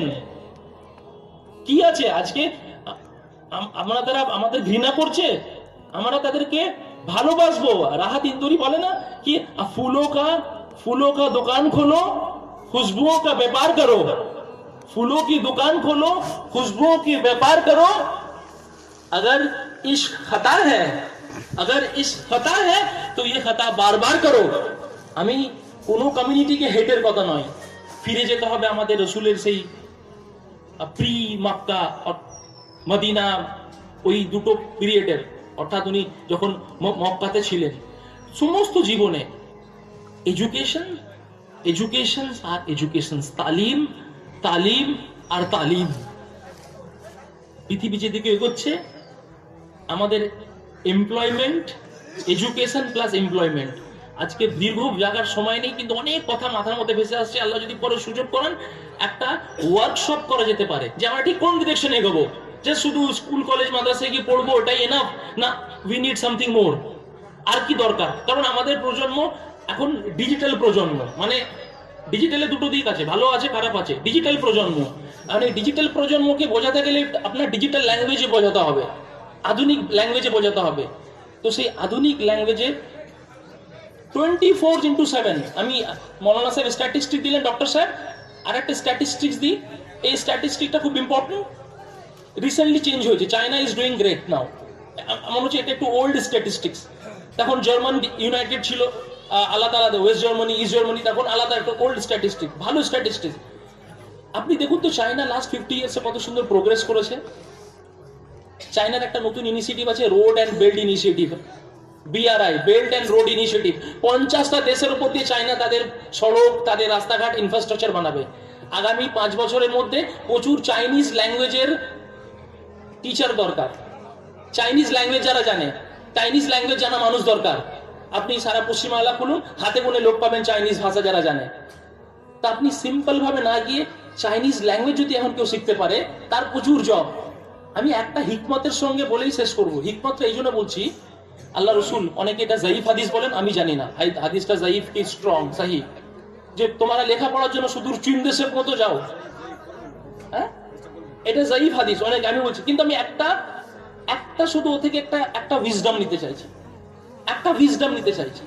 উইজডমটা হচ্ছে, এত বছর অনেক আগে যদি এটা হয়ে থাকে, এখন এত বছর পরেও কিন্তু China is one of the most strongest power in the world. আমি ইন্টারন্যাশনাল রিলেশনস পড়াই যাদবপুরে। China 3rd 4th largest strong power in globally. China ওই চায়না নেই আর 1950, 60, 70-এর চায়না। আমি খালি হিকমত এটাই বলতে চাইছি, যে শিক্ষা আমাদেরকে ভ্যালুজ দেবে এবং যে শিক্ষা আমাদের এমপ্লয়মেন্ট দেবে, দুটো জিনিসকে ব্যালেন্স করতে হবে। ইসলামের নাম হচ্ছে ব্যালেন্স করা। যে শিক্ষা আমাদের ভ্যালু শেখাবে আর যে শিক্ষা আমাদের এমপ্লয়মেন্ট জেনারেট করবে। কারণ মুসলিম সোসাইটির মধ্যে একটা বদ্ধমূল ধারণা হয়েছে, লেখাপড়া শিখে চাকরি পাওয়া যায় না। এই ধারণা ছিল বলে তারা ভাবে যোগ্যতাও তৈরি থাকতে হবে। আমি বলছি না যোগ্যতা নেই, আছে। ওই জন্য এমপ্লয়মেন্ট দিতে হবে। পাড়ায় যদি কোনো ছেলে মাস্টার্স ডিগ্রি করে সে যদি চাকরি না পায়, সে কি সেখান থেকে লোকেরা ডিসওরিয়েন্টেড হয়ে যায়, ডিমোরালাইজ হয়ে যায়, যে ছেলে দেখলাম পড়লো চাকরি পেলো না।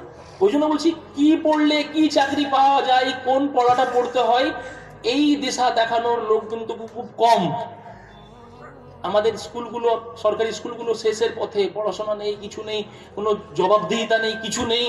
এই জন্য আমাদের মডেল হতে হবে রসুলুল্লাহর মডেল।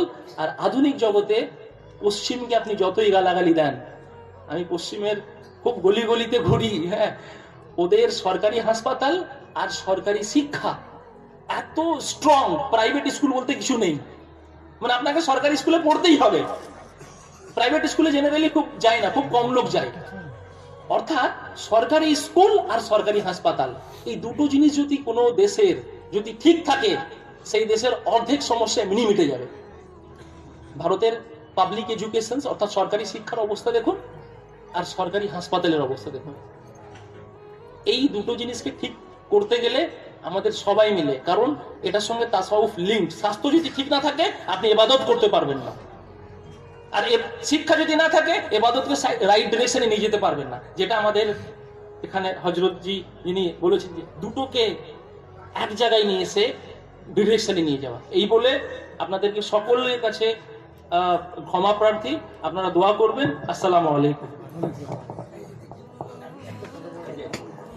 আমি বাবু আব্দুল মতিন সাহেবের কাছে, আমার এক সন্তান হয়েছিল, সে খুব বাচ্চাবেলায় মারা গেছিল। 40 দিন, সোমবার আর শুক্রবার হওয়ার মরণ দিন। কপালে একটা সেজদার মতো জায়গা কালো মতো থাকতো। তা অন্যান্য আরও 3টে ছেলে মারা গেছিল, ছেলে মেয়ে করে, ওই নিয়ে 4টে। তা আমি সেদিনকে আল্লাহ খুব কাঁদিয়েছিলেন সারা রাত ধরে। আমি যখন আমার ছাত্র আব্দুল মতিনের বড় ভাই হলেন, আব্দুল মোমেনের বড় ভাই হলেন, উনি আমাদের বাড়ির দিকে গিয়েছিল একজনের জানাজাতে, বাড়িতে আসলো। তারপরে আমার 2-3টে নার্সিং হোমে, তারপরে কলকাতায় নিয়ে আসলাম, ট্রান্সফার করে। কিন্তু মেডিকেলে সেখানে ডেকে নিয়ে ভর্তি করতে চাইল না। খুব বিভ্রান্তিকর অবস্থা পড়েছিলাম। আব্দুল মোমেন ফোন করলো বড় ভাইকে, উনি ফোন করে দিতে কলকাতা এর কাছে, তিনি আবার ব্যবস্থা করে দিলেন। আমি এই ব্যাপারে আমার বাবুর কাছে দিইনি, আল্লাহ এর অবদানটা আমার।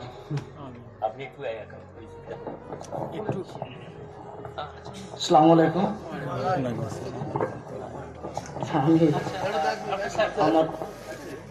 উনি ডক্টর গৌসুল আজম খান, উনি যাদবপুর ইউনিভার্সিটি থেকে পড়েছেন।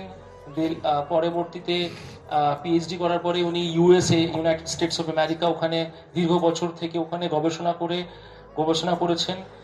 উনি ওই এখন রিসেন্টলি ডায়াবেটিক্সের একটা মেডিসিনের ওই গবেষণাটাও উনি সাকসেসফুলি করেছেন।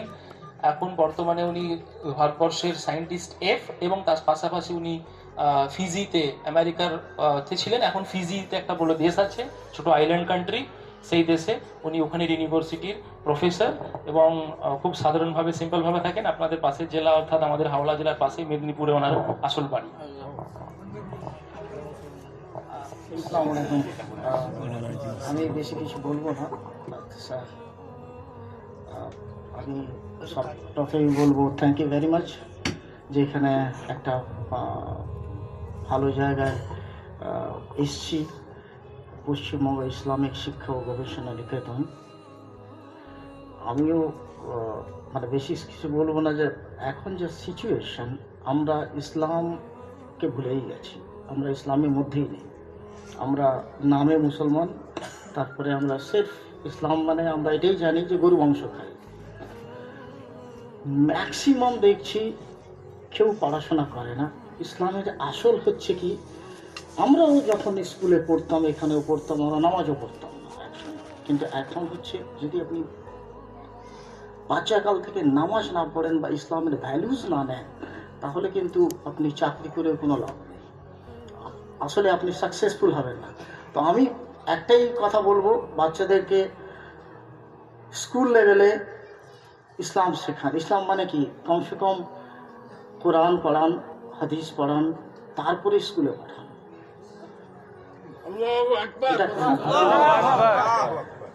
আপনি পৃথিবীর যেখানেই দেখবেন, আমেরিকায় দেখুন বা অস্ট্রেলিয়া দেখুন, আমি সব জায়গায় যাই, ম্যাক্সিমাম ইসলামিক সেন্টার আছে। ইসলামিক সেন্টারগুলো সির্ফ পড়ায় না, ওখানে মাল্টিকালচারাল, মাল্টি ফাংশনাল ওরা কাজ করে। ম্যাক্সিমাম যে ওরা করে কি, একসঙ্গে ওরা কোরআন শেখায়, তারপরে তাদেরকে স্কুলেও দেয়। ওরা কনভেনশন, আমরা মানে যে সায়েন্স পড়ি, সায়েন্সও পড়ে, তারপর সেখানে তারা স্পোর্টসও করে, ছেলেদের পক্ষে মেয়েদের পক্ষে সকলেই করে। আজকে দেখবেন ম্যাক্সিমাম মুসলমান ছেলেগুলো একটাও নামাজ পড়ে না, দেখবেন আমরাও পড়ি না। আমরা এখন তো আমি বলি না আপনি কট্টর মুসলমান হয়ে যান। মুসলমানের ইসলাম মানে এটা নয় যে আপনি টুপি পরে ঘুরে আল্লাহ আকবার করলেই হয়ে গেল, না, আপনাকে ইসলাম প্র্যাকটিস করতে হবে, আল্লাহ রসুলের তরিকায় চলতে হবে। তরিকায় যখনই চলতে পারবেন যখনই আপনি হালাল খাবেন আর হালাল ইনকাম করবেন, ঠিক তো? হালাল তখনই খাবেন যদি হালাল ইনকাম করেন। হালাল ইনকামের একটাই জরিয়া হচ্ছে কি, আপনাকে এডুকেশন নিতে হবে। নাহলে আপনি কি করবেন, এডুকেশন থাকবে না, চুরি করবেন, লোকের নেবেন, লোকের একটা ছিনিয়ে নেবেন, ঠিক তো? মানুষের জীবনযাপনের জন্য খুব সীমিত পয়সার দরকার হয়। আমরা খাই কি, একটা রুটি খাই বা একটা ভাত খাই। আপনি ম্যাক্সিমাম খেলে আপনি হয়তো খাসির মাংস খাবেন, মুরগির মাংস ডেইলি খেতে পারবেন না, তাই তো? আজকাল বেশি খেয়ে কিন্তু মানুষের ডায়াবেটিস আর হাইপার টেনশন হচ্ছে, আর সব অসুস্থ হচ্ছে বেশি খেয়ে। কিন্তু দেখবেন সকলের কাছে পয়সা আছে, কারো কাছে পয়সা কম নেই, কিন্তু এটা মনে করবেন না। খাওয়াটাই আমাদের প্রবলেম, কিন্তু আপনি খাওয়াটা কম করে দেন। তো আমি একটাই বলবো, ছেলেপুলেকে পড়ান আর ভালো তালিম দেন। আর তালিমটা হচ্ছে মেনলি কনভেনশনাল এডুকেশন। কনভেনশনাল মানে টেকনিক্যাল এডুকেশন, যেগুলো আমরা আজকে বলি প্যারামেডিক্যাল, নার্সিং, এগুলো পড়ান, তাহলে ভালো ডিগ্রি পেয়ে প্রচুর চাকরি আছে। চাকরি গোটা পৃথিবীতে লোকের অভাব, ভালো মানে কোয়ালিফাইড লোকের অভাব। কোয়ালিফাইড বুঝতে পারছেন, আমি জানেন কোয়ালিফাইড লোকের অভাব। আপনি খালি ভেবেন না লোকজন পড়ে ঘুরে বেড়াচ্ছে, কে মাস্টার কি করে ঘুরে আছে, তাদের মধ্যেও জ্ঞান নেই, কিন্তু ও যে কাজটা করবে সেটা অর্ধেকটাই জানে না। তো ওকে আমি যদি এমপ্লয়ার হই, আমি কেন এমপ্লয় করবো তাকে? ও তো জানেই না। আমি ওইরকম লোক খুঁজে বেড়াচ্ছি যে জানে, লোক নেই। কিন্তু এত মিলিয়ন সব মানে ইন্ডিয়া এত লোকের মধ্যে লোক নেই, কোয়ালিফাইড লোক নেই। তো ভালো করে পড়ান, তখনই সে করতে পারবে যদি তার মধ্যে ইমান থাকে। পড়ান ভালো করে, ঘর থেকে তালিম দেন, মানে স্কুলে মানে বাচ্চা অবস্থায় তালিম দেন, হক আর না হকের কি বলে জ্ঞানটা দেন। যদি না দিতে পারেন আপনি ফেল। একজন মুসলমান নামে, আমিও মুসলিম, আমি অনেক নাম করে নিলাম, কি লাভ হলো আমার? আমি যদি কমিউনিটির করতে পারলাম না, আমি হালাল হারামের কি বলে ডিফারেন্সিয়েট করতে পারলাম না, উল্টো পাল্টা খাচ্ছি, লোকের 2 পয়সা মেরে নিচ্ছি, খেয়ে নিচ্ছি, পকেটে ঢোকাচ্ছি, ওটাই মুসলমান নাকি? ওটা তো ইসলামে টোটাল এটা আনইসলামিক। তো এডুকেশন দেন, ভ্যালু অ্যাডেড এডুকেশন। প্রথমে ওদেরকে কোরআন পড়ান, প্লাস কোরআনের সঙ্গেই কিন্তু স্কুলে পাঠান। স্কুল স্যার এই যে খুলে দিয়েছে, ওকে তো পাঠান না, ওদের বাড়ি যেন কোরআনটা পড়ে, শিখে। আমরাও কিন্তু জানি না, আমি ঠেরে ঠেরে শিখেছি। এখন আমি আফসোস করি যে আমার আরো ভালো করে শেখা দরকার ছিল, তাই তো? আলটিমেটলি আমাদের সকলকে মরতে হবে, তখন কবরে একাকে যেতে হবে, তাই তো? কেউ যাবে না সঙ্গে, এই এতজনের মধ্যে কেউ যাবে না। ও বলে হাদিসের 3টে আমল যায় সঙ্গে মাইয়াতের। একটা কি যায়? মাইয়াত যায়, মেয়েদের আমল, আর মেয়েদের সঙ্গে ওর কাফন দাফন যায়, আর ওর আসবাস যায়, মানে বন্ধু বান্ধব সকলেই ফিরে আসে, মাইয়াত সে ওর আমলের সঙ্গে যায়। তো আমলটা তখনই হবে যদি আপনি হক রুজি ইনকাম করেন, হক খান। তো আমি এটাই বলবো যে বাচ্চাদের পড়ান আর ইসলামে শেখান, বাচ্চা অবস্থাতে শেখান। ও গিয়ে কিন্তু আলটিমেটলি তারপরে ইউনিভার্সিটি পাঠান, ইউনিভার্সিটি অবশ্যই পাঠাবেন, ইউনিভার্সিটি অবশ্যই পাঠাবেন। সে একজন, আমি অনেকেই বিদেশে দেখেছি, হাফেজ আছে, সে ডাক্তার, সে ইঞ্জিনিয়ার, আমাদের সঙ্গে বলে সে তারাবি দিতে পারছে, আমরা দিতে পারি না, আমরা শিখিনি। আফসোস হয় তখন যে আমরাও শিখতে পারতাম। সো ইনশাল্লাহ আপনারা চেষ্টা করবেন। It's a beautiful place. Thank you very much. আল্লাহ আপনাদের আমাকে হেদায়েত দিক, আমার জন্য দোয়া করবেন ইনশাল্লাহ। আসসালামু আলাইকুম। জাযাকাল্লাহ। এখন খুবই সংক্ষিপ্ত সময়, লোকে না জোহরের নামাজ হবে, তার আগে একটু খুব সংক্ষিপ্ত মুফতি মোহাম্মদ কুতুবউদ্দিন সাহেবকে আমি অনুরোধ করছি কিছু বলার জন্য। ওনার পরিচয় সকলেই জানেন মোটামুটি। বুড়ির পুকুর নিজামিয়া মাদ্রাসার হামিদা ওয়া মুসাল্লিয়া। স্থান কাল পাত্র বোঝা ইসলামের বিরাট বড় একটা দিক। যাই হোক, সবাই কথা বলেছেন, আমি দুটো একটা ব্যথা বলবো, মাত্র 5-7 মিনিটের মধ্যে শেষ করবো ইনশাআল্লাহুল আজিজ। গোটা দুনিয়ার অবস্থা যা শুনলেন, বুঝলেন বা বুঝছেন, দাকাত আলাইনাল আরদু, দাকাত আলাইনাল আরদু, গোটা জমিন আমাদের জন্য সংকীর্ণ হয়ে দাঁড়িয়েছে। এই সংকীর্ণতা প্রশস্ততায় আনার জন্য একটাই দরজা কেবলমাত্র আছে, সেটা হলো আল্লাহ পাকের দরজা। যদি আমরা সঠিকভাবে কোরআন ও সুন্নাহ মোতাবেক ইসলামের বেসিক্যাল প্র্যাকটিক্যাল সবটা নিয়ে জীবন যাপন করতে পারি, তাহলে ইনশাআল্লাহ সংকীর্ণতা প্রশস্ততায় পরিবর্তন হবেই হবে ইনশাআল্লাহ। যাই হোক, আজকের মজলিসে আল্লাহ পাকের যে রহমত বর্ষণ হচ্ছে, রুহানি যদি চোখ থাকে তো দেখতে পাওয়া যাচ্ছে। ইন্দা যিকরি আউলিয়া ইল্লাহি তাতানাজ্জালুর রাহমা। আল্লামা মুল্লা আলী কারি রহমাতুল্লাহ বলেন, আল্লাহর ওলিদের আলোচনা করলে আল্লাহর রহমত বর্ষণ হয়। এখানে অনেকেই বলেছেন হযরত নেই, আমি তো বলছি হযরত আছেন। সুবহানাল্লাহ। নেই যদি হয়তো আমরা নেই, কি জীবন তিনি গঠন করে গেছেন। আবু সালেহ রহমতুল্লাহ আলাইহির সাধনা, তপস্যা, একনিষ্ঠতা, সর্বোপরি অদম্যতা, তিনি একটা দ্রুতমনীয় মহা সাধক ছিলেন। তিনি পাশাপাশি আমাদের ডাইনে বামে তার খলিফা ত্রয়, বিশেষ করে আমাদের হযরত মুদ্দাজিরুল আলীর স্বচ্ছতা, আমানতদারিতা, আল্লাহ রাসূল সাল্লাল্লাহু তাআলা আলাইহি ওয়াসাল্লাম এক্ষুনি বলেছিলেন সেক্রেটারি সাহেব হযরত আমানতদারিতা সম্পর্কে, লা ঈমানা লিমান লা আমানাতা লাহ। আল্লাহ রাসূল সাল্লাল্লাহু তাআলা আলাইহি ওয়াসাল্লাম বিশ্ব নেতা, বিশ্ব নবী, মহানবী, শেষ নবী। জগতের যাবতীয় সমস্যা একমাত্র তারই আদর্শে ঠিক হতে পারে, দ্বিতীয় কোনো আদর্শে হবে না। ভুল হচ্ছে আর কি, শান্তির নামে অশান্তি, ধর্মের নামে অধর্ম, ব্যাখ্যার নামে অপব্যাখ্যা, এটাই চলছে দুনিয়াতে। চলবেই তো, নবী মুহাম্মদকে ছেড়ে দিলে ওটাই হবে, দুনিয়ার হাসর ওখানেই যাবে। যাই হোক, তিনি অধিকাংশ খুতবাতে, লেকচারে এটাই বলতেন, লা দীনা লিমান লা আমানাতা লাহ। কোন দিনদারি নেই যার আমানতদারিতা নেই। আমানতদারিতা না থাকলে তার দিনদারি নেই। যাই হোক, এই মজলিস, এইরকম একটা মজলিস জীবন চেঞ্জ করার জন্য এনাফ ইনশাআল্লাহ।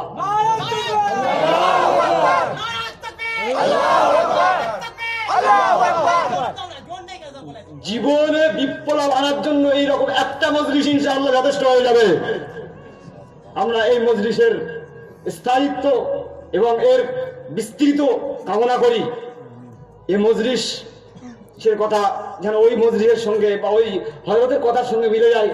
মুল্লা আলী কারি রহমতুল্লাহ মিশকাতের ব্যাখ্যা গ্রন্থ আপনার এতে লিখেছেন, মিরকাতের মধ্যে ইমাম আহমদ বিন হাম্বল রহমতুল্লাহ আলীকে বলছেন, একটু সময় হয়ে যাচ্ছে, আমাদের এ হচ্ছে, আমাদের অসুবিধা নেই। এখন ইমাম সাহেবুর রহমতুল্লাহ নিকটে একটু দীর্ঘ আছে আর কি, জোহরের টাইমটা অসুবিধা হবে না ইনশাআল্লাহ, একটু খেয়াল করি সামান্য। ওনাকে বলা হচ্ছে, হুজুর বিরাট বড় আলেম ছিলেন কিন্তু ইমাম আহমদ বিন হাম্বল, 10 লক্ষ হাদিসের হাফেজ ছিলেন। বলুন সুবহানাল্লাহ। 10 লক্ষ হাদিসের হাফেজ। আজকে 6666টি কোরআন শরীফের আয়াত মুখস্থ করাই মুশকিল হয়ে যাচ্ছে। বহু হাফেজদের মধ্যে ব্যাপক ভুল ত্রুটি আসে ভাই, আমাদের দুর্বলতা, ব্যাপক দুর্বলতা। এটা কোরআন যেটা মুখস্থই হয়, মুখস্থযোগ্য কেতাব মুখস্থ থাকছে না। আর তাদের 6000 নয়, 10,000 নয়, 1 লাখ নয়, 10 লক্ষ হাদিসের হাফেজ। সুবহানাল্লাহ বিহামদিহি সুবহানাল্লাহিল আযীম। হযরতকে বলা হচ্ছে, হুজুর সারা জীবন এত আমল করলেন, এত আমল করলেন, ইলম শিখলেন, ইলিম আর ইলিম। আপনি একটা মুস্তাহিদ মানুষ, গোটা বিশ্বের 4 জন ইমামের মধ্যে একজন আপনি, তো আপনি ইলিমই তো শিখলেন, আর ইলমের তালিমই তো দেন, তো আমল কবে করবেন? আমলটা কবে করবেন ওনাকে বলা হচ্ছে। আরে আর কোরআন মখলুক, সব জগৎ বরেণ্য আকাশের নক্ষত্র, ইলমি আকাশের আমাদের রাসূল সাল্লাল্লাহু আলাইহি ওয়াসাল্লাম উম্মতের গৌরব ইমাম আহমদ বিন হাম্বল। হ্যাঁ, কোরআন মখলুক না গায়ের মখলুক ব্যাপার ছিল আর কি। যাই হোক, সেই ওনাকে বলা হচ্ছে আমল কবে করবেন, খুব ভালোভাবে শুনে রাখা দরকার, খুব ভালোভাবে জেনে রাখা দরকার। হযরত উত্তর দিচ্ছেন ইলমুনা আমালুনা, সুবহানাল্লাহ সুবহানাল্লাহ, ইলমুনা আমালুনা, আমাদের শিক্ষাটাই আমাদের আমল, সুবহানাল্লাহ। কথা বলেননি, শিক্ষাটাই আমল, বিরাট কথা বলেছেন তিনি আর কি। তাই বলে কোনো ফরজ কোনো হারাম কাজ বাদ দিয়ে তিনি ওরা করেননি আর কি। যতটুকু করার তো করেছেন, তারপরে বাকি সময়টা জ্ঞানের পিছনে তারা ব্যয় করেছেন। যাই হোক, পুরো সংকীর্ণ এই অবস্থা যে রয়েছে দুনিয়াতে আমরা বুঝতে পারছি আমাদের, এর জন্য 4টে বিষয় একটুখানি খেয়াল রাখা দরকার, 4টে মাত্র। আজকে আমি মতন বলবো, আল্লাহ চাইলে 1 বছর পর সরা করব। আজকে সংক্ষিপ্ত বলবো, আল্লাহ চাইলে 1 বছর পরে বিস্তারিত বলবো ইনশাআল্লাহুল আজিজ। সেটা কি? একটা হলো ইলমুল উলামা, একটা হলো আদলুল উমারা, আর একটা হলো জুদুল আগনিয়া, আর একটা হলো দুআউল ফুকারা। ইলমুল উলামা, খাঁটি আলেমদের ইলম দরকার, একটু যোগ্য আলেম কিছু দরকার আছে, হলে অবস্থা পরিবর্তন হয়ে যাবে ইনশাআল্লাহ। আদলুল উমারা, উমারা তথা নেতাদের একটু ন্যায় নিষ্ঠতা দেখাতে হবে, ন্যায়পরায়ণ হতে হবে আর কি। যত নেতা আছে সব জুলমে ভর্তি, আলেমদের মধ্যে অনেকটা জাহালাত ভর্তি। ক্ষমা করবেন একটু, অনেক আলেমদের মধ্যে এরকম হয়ে যাচ্ছে। যাই হোক, ইলমুল উলামা, আদলুল উমারা, জুদুল আগনিয়া, যারা ধনবান ব্যক্তি আছেন এদের একটু বদান্যতা, দানশীলতার হাত বাড়াতে হবে। একেবারে পয়সা নেই বলা যায় না মুসলিম সমাজে, কিন্তু সঠিক জায়গায় খুব একটা ব্যয় হচ্ছে না, এটাও বলতে হবে পাশাপাশি। যাই হোক, আর শেষ কথা হলো দুআউল ফুকারা, ফকির তথা আল্লাহওয়ালা মানুষদের এনাদের একটা দোয়া একটু দরকার। এই যে দুনিয়ার অবস্থা দেখছেন, আল্লাহর ওলি মানুষদের একটা দোয়াতেই ভারতবর্ষের অবস্থা পরিবর্তন হয়ে যেত, এই জুলুম পুরো মিটে যেত একটা ওলির কান্নাতে। কোন ওলি মানুষ বলেছেন যে এরকম অবস্থা হচ্ছে কেন, তোমরা আগে এত কিছু করেছো, আজ কি হচ্ছে সব, কারামত দেখিয়ে তো করা যেত। তো বলছেন আজও সেই উলামা বা আল্লাহর ফুকারা বা আপনার আউলিয়া ইজাম বেঁচে আছেন, তাদের একটা কান্নাতেই হয়ে যেত। কিন্তু উপর থেকে বন্ধ দরজা, বলা হচ্ছে আমি দুনিয়ার অবস্থা পাল্টাবো না, আল্লাহর ইচ্ছাই কাজ হবে, সেই আল্লাহ আমাদের জন্য যথেষ্ট। আলাইসাল্লাহু বিকাফিন আবদা, বান্দার জন্য কি আল্লাহ যথেষ্ট নয়? কি নিশ্চয়ই যথেষ্ট। যদি যথেষ্ট হয়, আমরা পড়ি ওই বড় বড় সমস্যা, তো স্বাধীনতা সংগ্রামে, তাতারি আক্রমণে, আপনার সারা ক্রুসেড যুদ্ধের সময় যে সমস্ত কিছু ঘটেছিল তার 100 ভাগের 10 ভাগও এখন ঘটেনি। এই জন্য কোনো বিচলিত হওয়া, হতাশ হওয়ার জায়গা নেই। আল্লাহ আমাদের যথেষ্ট, আমরা বেশি বেশি তারই দ্বারে ধন্যবাদ দেই, তাকেই একমাত্র হাসবুনাল্লাহু ওয়া নি'মাল ওয়াকিল, আল্লাহ আমাদের জন্য যথেষ্ট এবং তিনি আমাদের জন্য কার্যনির্বাহী। আল্লাহ পাক তার সঙ্গে একমাত্র বলিষ্ঠ, ঘনিষ্ঠ, গভীর, নিবিড় সম্পর্ক করার তৌফিক দান করুন। ওয়া আখিরু দাওয়ানা আলহামদুলিল্লাহি রাব্বিল আলামিন। জাযাকাল্লাহ, আলহামদুলিল্লাহ। এখন এবারে মজুরের কাছে মাইক দিয়ে দিচ্ছি।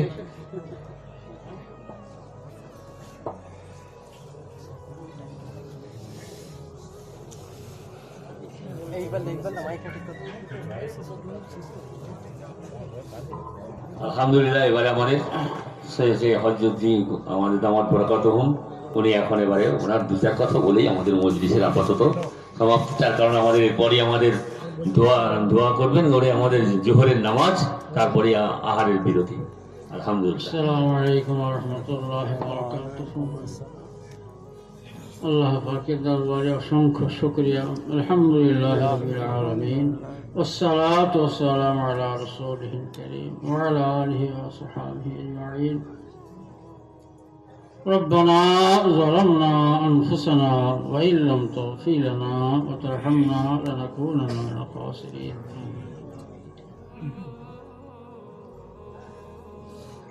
আপনারা বহু কষ্ট করে তশরিফ এনেছেন, আল্লাহ কবুল করে নিন।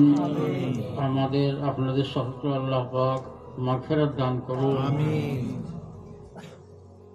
পরকালের মুক্তি দান করুন, আর জগতের উপরে রহমত এবং করুণা বর্ষণ করুন। সারা জাহানের মুসলমানের জান, মাল, ইজ্জত, আবরু, ঈমান, নেকিন দান করুন, ইত্তেফাক ইত্তেহাদ আল্লাহ পাক দান করুন। কান্নার সময় আল্লাহ পাক কান্নাকে খুব পছন্দ করেন। বর্তমান পরিস্থিতিতে কাঁদতে না পারি অন্তত কান্নার ভান করাও আল্লাহ পাক পছন্দ করেন। সব আল্লাহ কুদরত আল্লাহ। একজন বুজুর্গ বলছেন, মোরাদারি অলে বরলব নজর দিল। ইমানদাররা আমাকে রাখে বটে, এ ঠোঁটে রাখে, দিলে রাখছে না। বলবদারি বলব ইমা বদিল ইমানদারি। ঠোঁটে ইমান রাখছো কিন্তু দিলে আমার ইমান এখন রাখছো না। তো দিলের কান্নার বেশি প্রয়োজন। ছোট বাচ্চারা তিফলে রোজা মিদারদ তরিক কে বেগিরিয়ার না রসদ গায়া শফিক। ছোট বাচ্চার কিচ্ছু নেই, মা কাজে আছে, বাসন মাজছে, অন্য কাজে ব্যস্ত আছে, কিন্তু আল্লাহ পাক তাকে কান্না শিখিয়েছেন। যত হাতের কাজ থাক ফেলে দিয়ে চলে এসে বাচ্চার পেট ভরাবে, দুধ দেবে। আল্লাহ পাক কান্নাকে খুব পছন্দ করেন। আপনারা এবং আমরা কাঁদতে পারি, সারা জাহানের মুসলমান সকলের বিশ্বের শান্তির জন্যে কাঁদতে পারি, মুসলমানের অবস্থার জন্য কাঁদতে পারি। আল্লাহ তৌফিক দান করুন, আল্লাহ নিশ্চয় পথ দেখাবেন। তবে আগেই আসতে হবে। এই দুনিয়া, এই দেহ, এ নশ্বর, এ ধরে রাখা যাবে না, একদিন যেতেই হবে। কিন্তু আল্লাহ যদি তার প্রিয় বান্দা বানিয়ে নেন, এই মাটির শরীর অনেক মূল্যবান হবে। তা পদ্ধতি হলো পথে নেমে পড়া। শোনা অনেক হয়েছে, আল্লাহ পাক আমাদের তৌফিক দান করুন। জীবনে যে সময়টুকু বাকি আছে অত্যন্ত মূল্যবান সময়, প্রতিটা নিঃশ্বাস অত্যন্ত মূল্যবান। এই সময়টুকু আমরা কাজে লাগাই। এখনই আমরা খাঁটি দিলে ইস্তেগফার করি, গোনাহ হবে, আর এটা স্বাভাবিক, ভুল ভ্রান্তি মানুষের হয়। কিন্তু ইস্তেগফার যদি না করা হয় তাহলে কিন্তু গজব আসবে। যতদিন মানুষ এই তওবা ইস্তেগফার করতে থাকবে আল্লাহ পাক শাস্তি দেবেন না।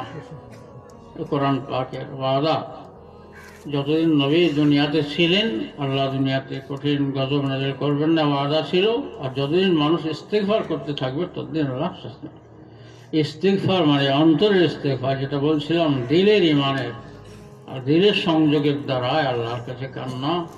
এই তওবা, তুমি অনেক অন্যায় করে ফেলেছি, এত সময়ের আমার জীবন দান করলে তোমাকে, তুমি যে আমার অধিক প্রিয়, সকলের থেকে ভালোবাসা, এটুকু বুঝতেও পারেনি, চিনতেও পারেনি। আল্লাহ, এটাও মস্ত বড় অপরাধ। মা বাপের মাধ্যমে এসেছি, কিন্তু আসলে তুমি দিয়েছ। আমার যা কিছু সবই তোমার দেওয়া দান।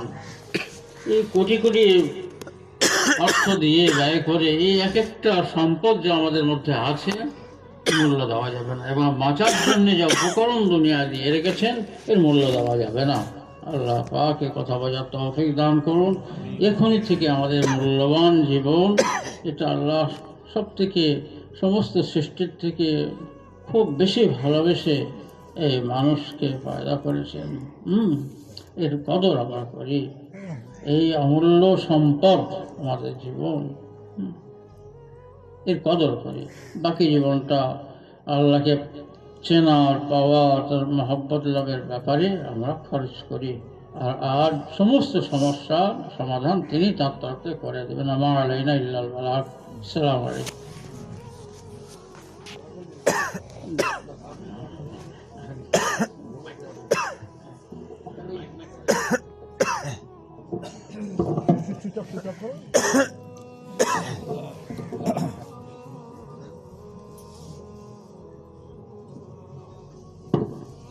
আসসালামু আলাইকুম ওয়া রাহমাতুল্লাহি ওয়া বারাকাতুহু। درسي قلنا اللهم صل على محمد النبي العالمين اللهم صل وسلم وبارك على محمد النبي أعوذ بالله من الشيطان الرجيم بسم الله الرحمن الرحيم قال الله تعالى في كلامه المجيد والفرقان الحميد أطيعوا الله وأطيعوا الرسول وأولي الأمر منكم আলহামদুলিল্লাহ এতক্ষণ ধরে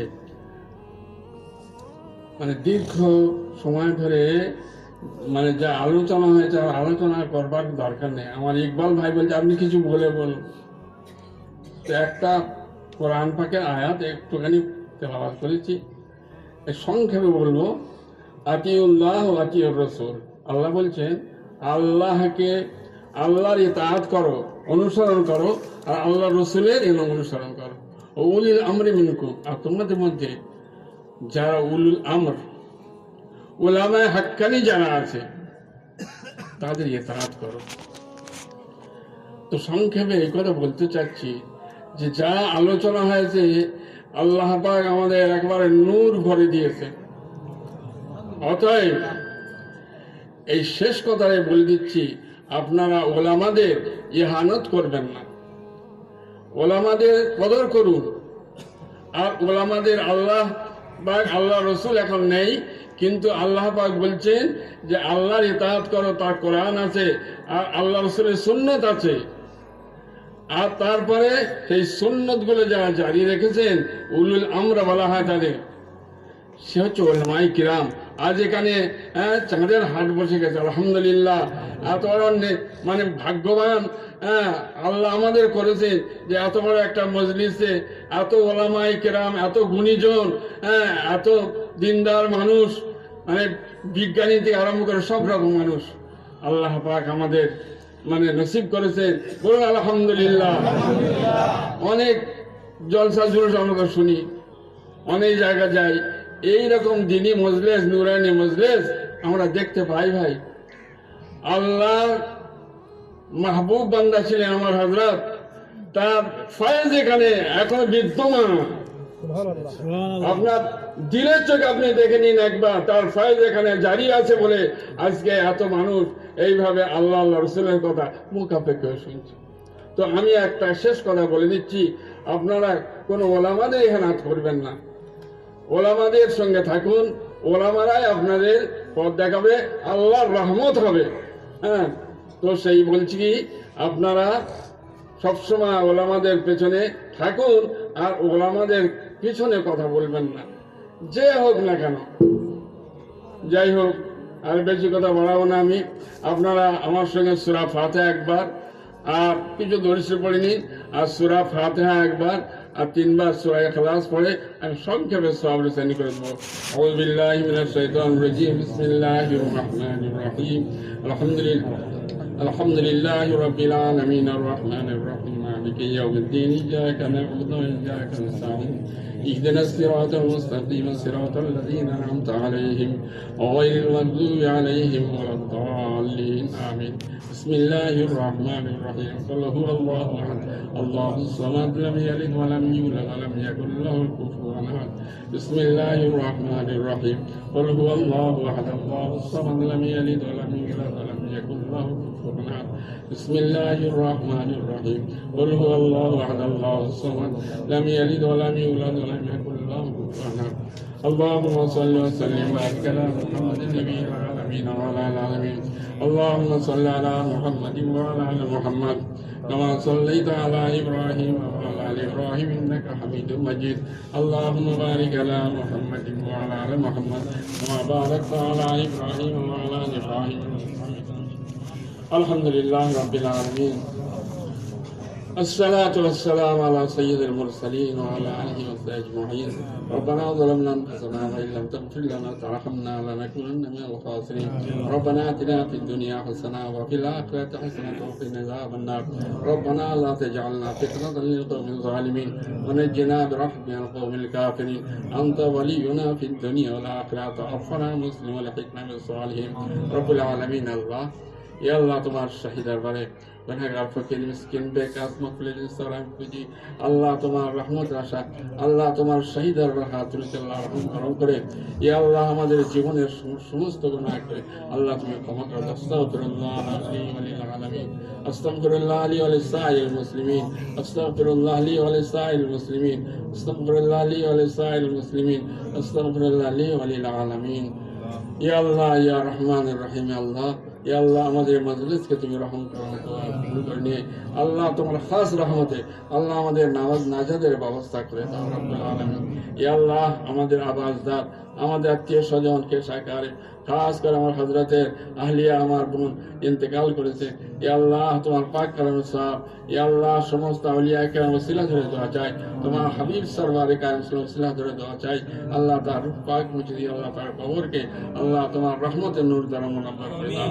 তোমার হাবিব সরওয়ারে কায়নাত ইসলাম আর রোজা আতহারে মদিনাতে আল্লাহ এই কালাম পাকের সওয়াব মুছে দাও আল্লাহ তার খাস ওসিলা ধরে আল্লাহ দোয়া চাই আল্লাহ সাহাবায়ে কেরাম আলিম আজমাইন তাবিন তাবিন নবীন সিদ্দিকিন শুহাদা সালিহিন আজওয়াজ মুতাহহারাত উম্মাহাতুল মুমিনিন আম্মাজানদের রূহ পাক করে দাও আল্লাহ রব্বুল আলামিন আহলে বাইতের পাক রব্বুল আলামিন ইয়া আল্লাহ গফুর তমাম দুনিয়া আল্লাহ মুসলমানের জান মাল ঈমান ইয়াকিন দিন ইজ্জত আবরুক আল্লাহ তুমি হেফাজত করো রব্বুল আলামিন ইয়া রহমানুর রহিম আল্লাহ আল্লাহ সমস্ত বিশ্ব নিখিলের উপরে আল্লাহ তোমার খাস রহমত নাযিল করো রব্বুল আলামিন ইয়া আল্লাহ জানে যারা দ্বীনের আল্লাহ দুশমন আল্লাহ জানে ঈমানের দুশমন কোরআনের দুশমন মুমিনদের দুশমন আল্লাহ তাদের ফয়সালা আল্লাহ তোমার হাতে নিয়ে নাও রব্বুল আলামিন আমরা একমাত্র ভিখারি হয়ে তোমার রহমতের আশায় আল্লাহ তোমার দ্বারে হাত তুলেছে আল্লাহ আল্লাহ আমাদের হায়াত আল্লাহ নেক হায়াত দান করো আল্লাহ যারা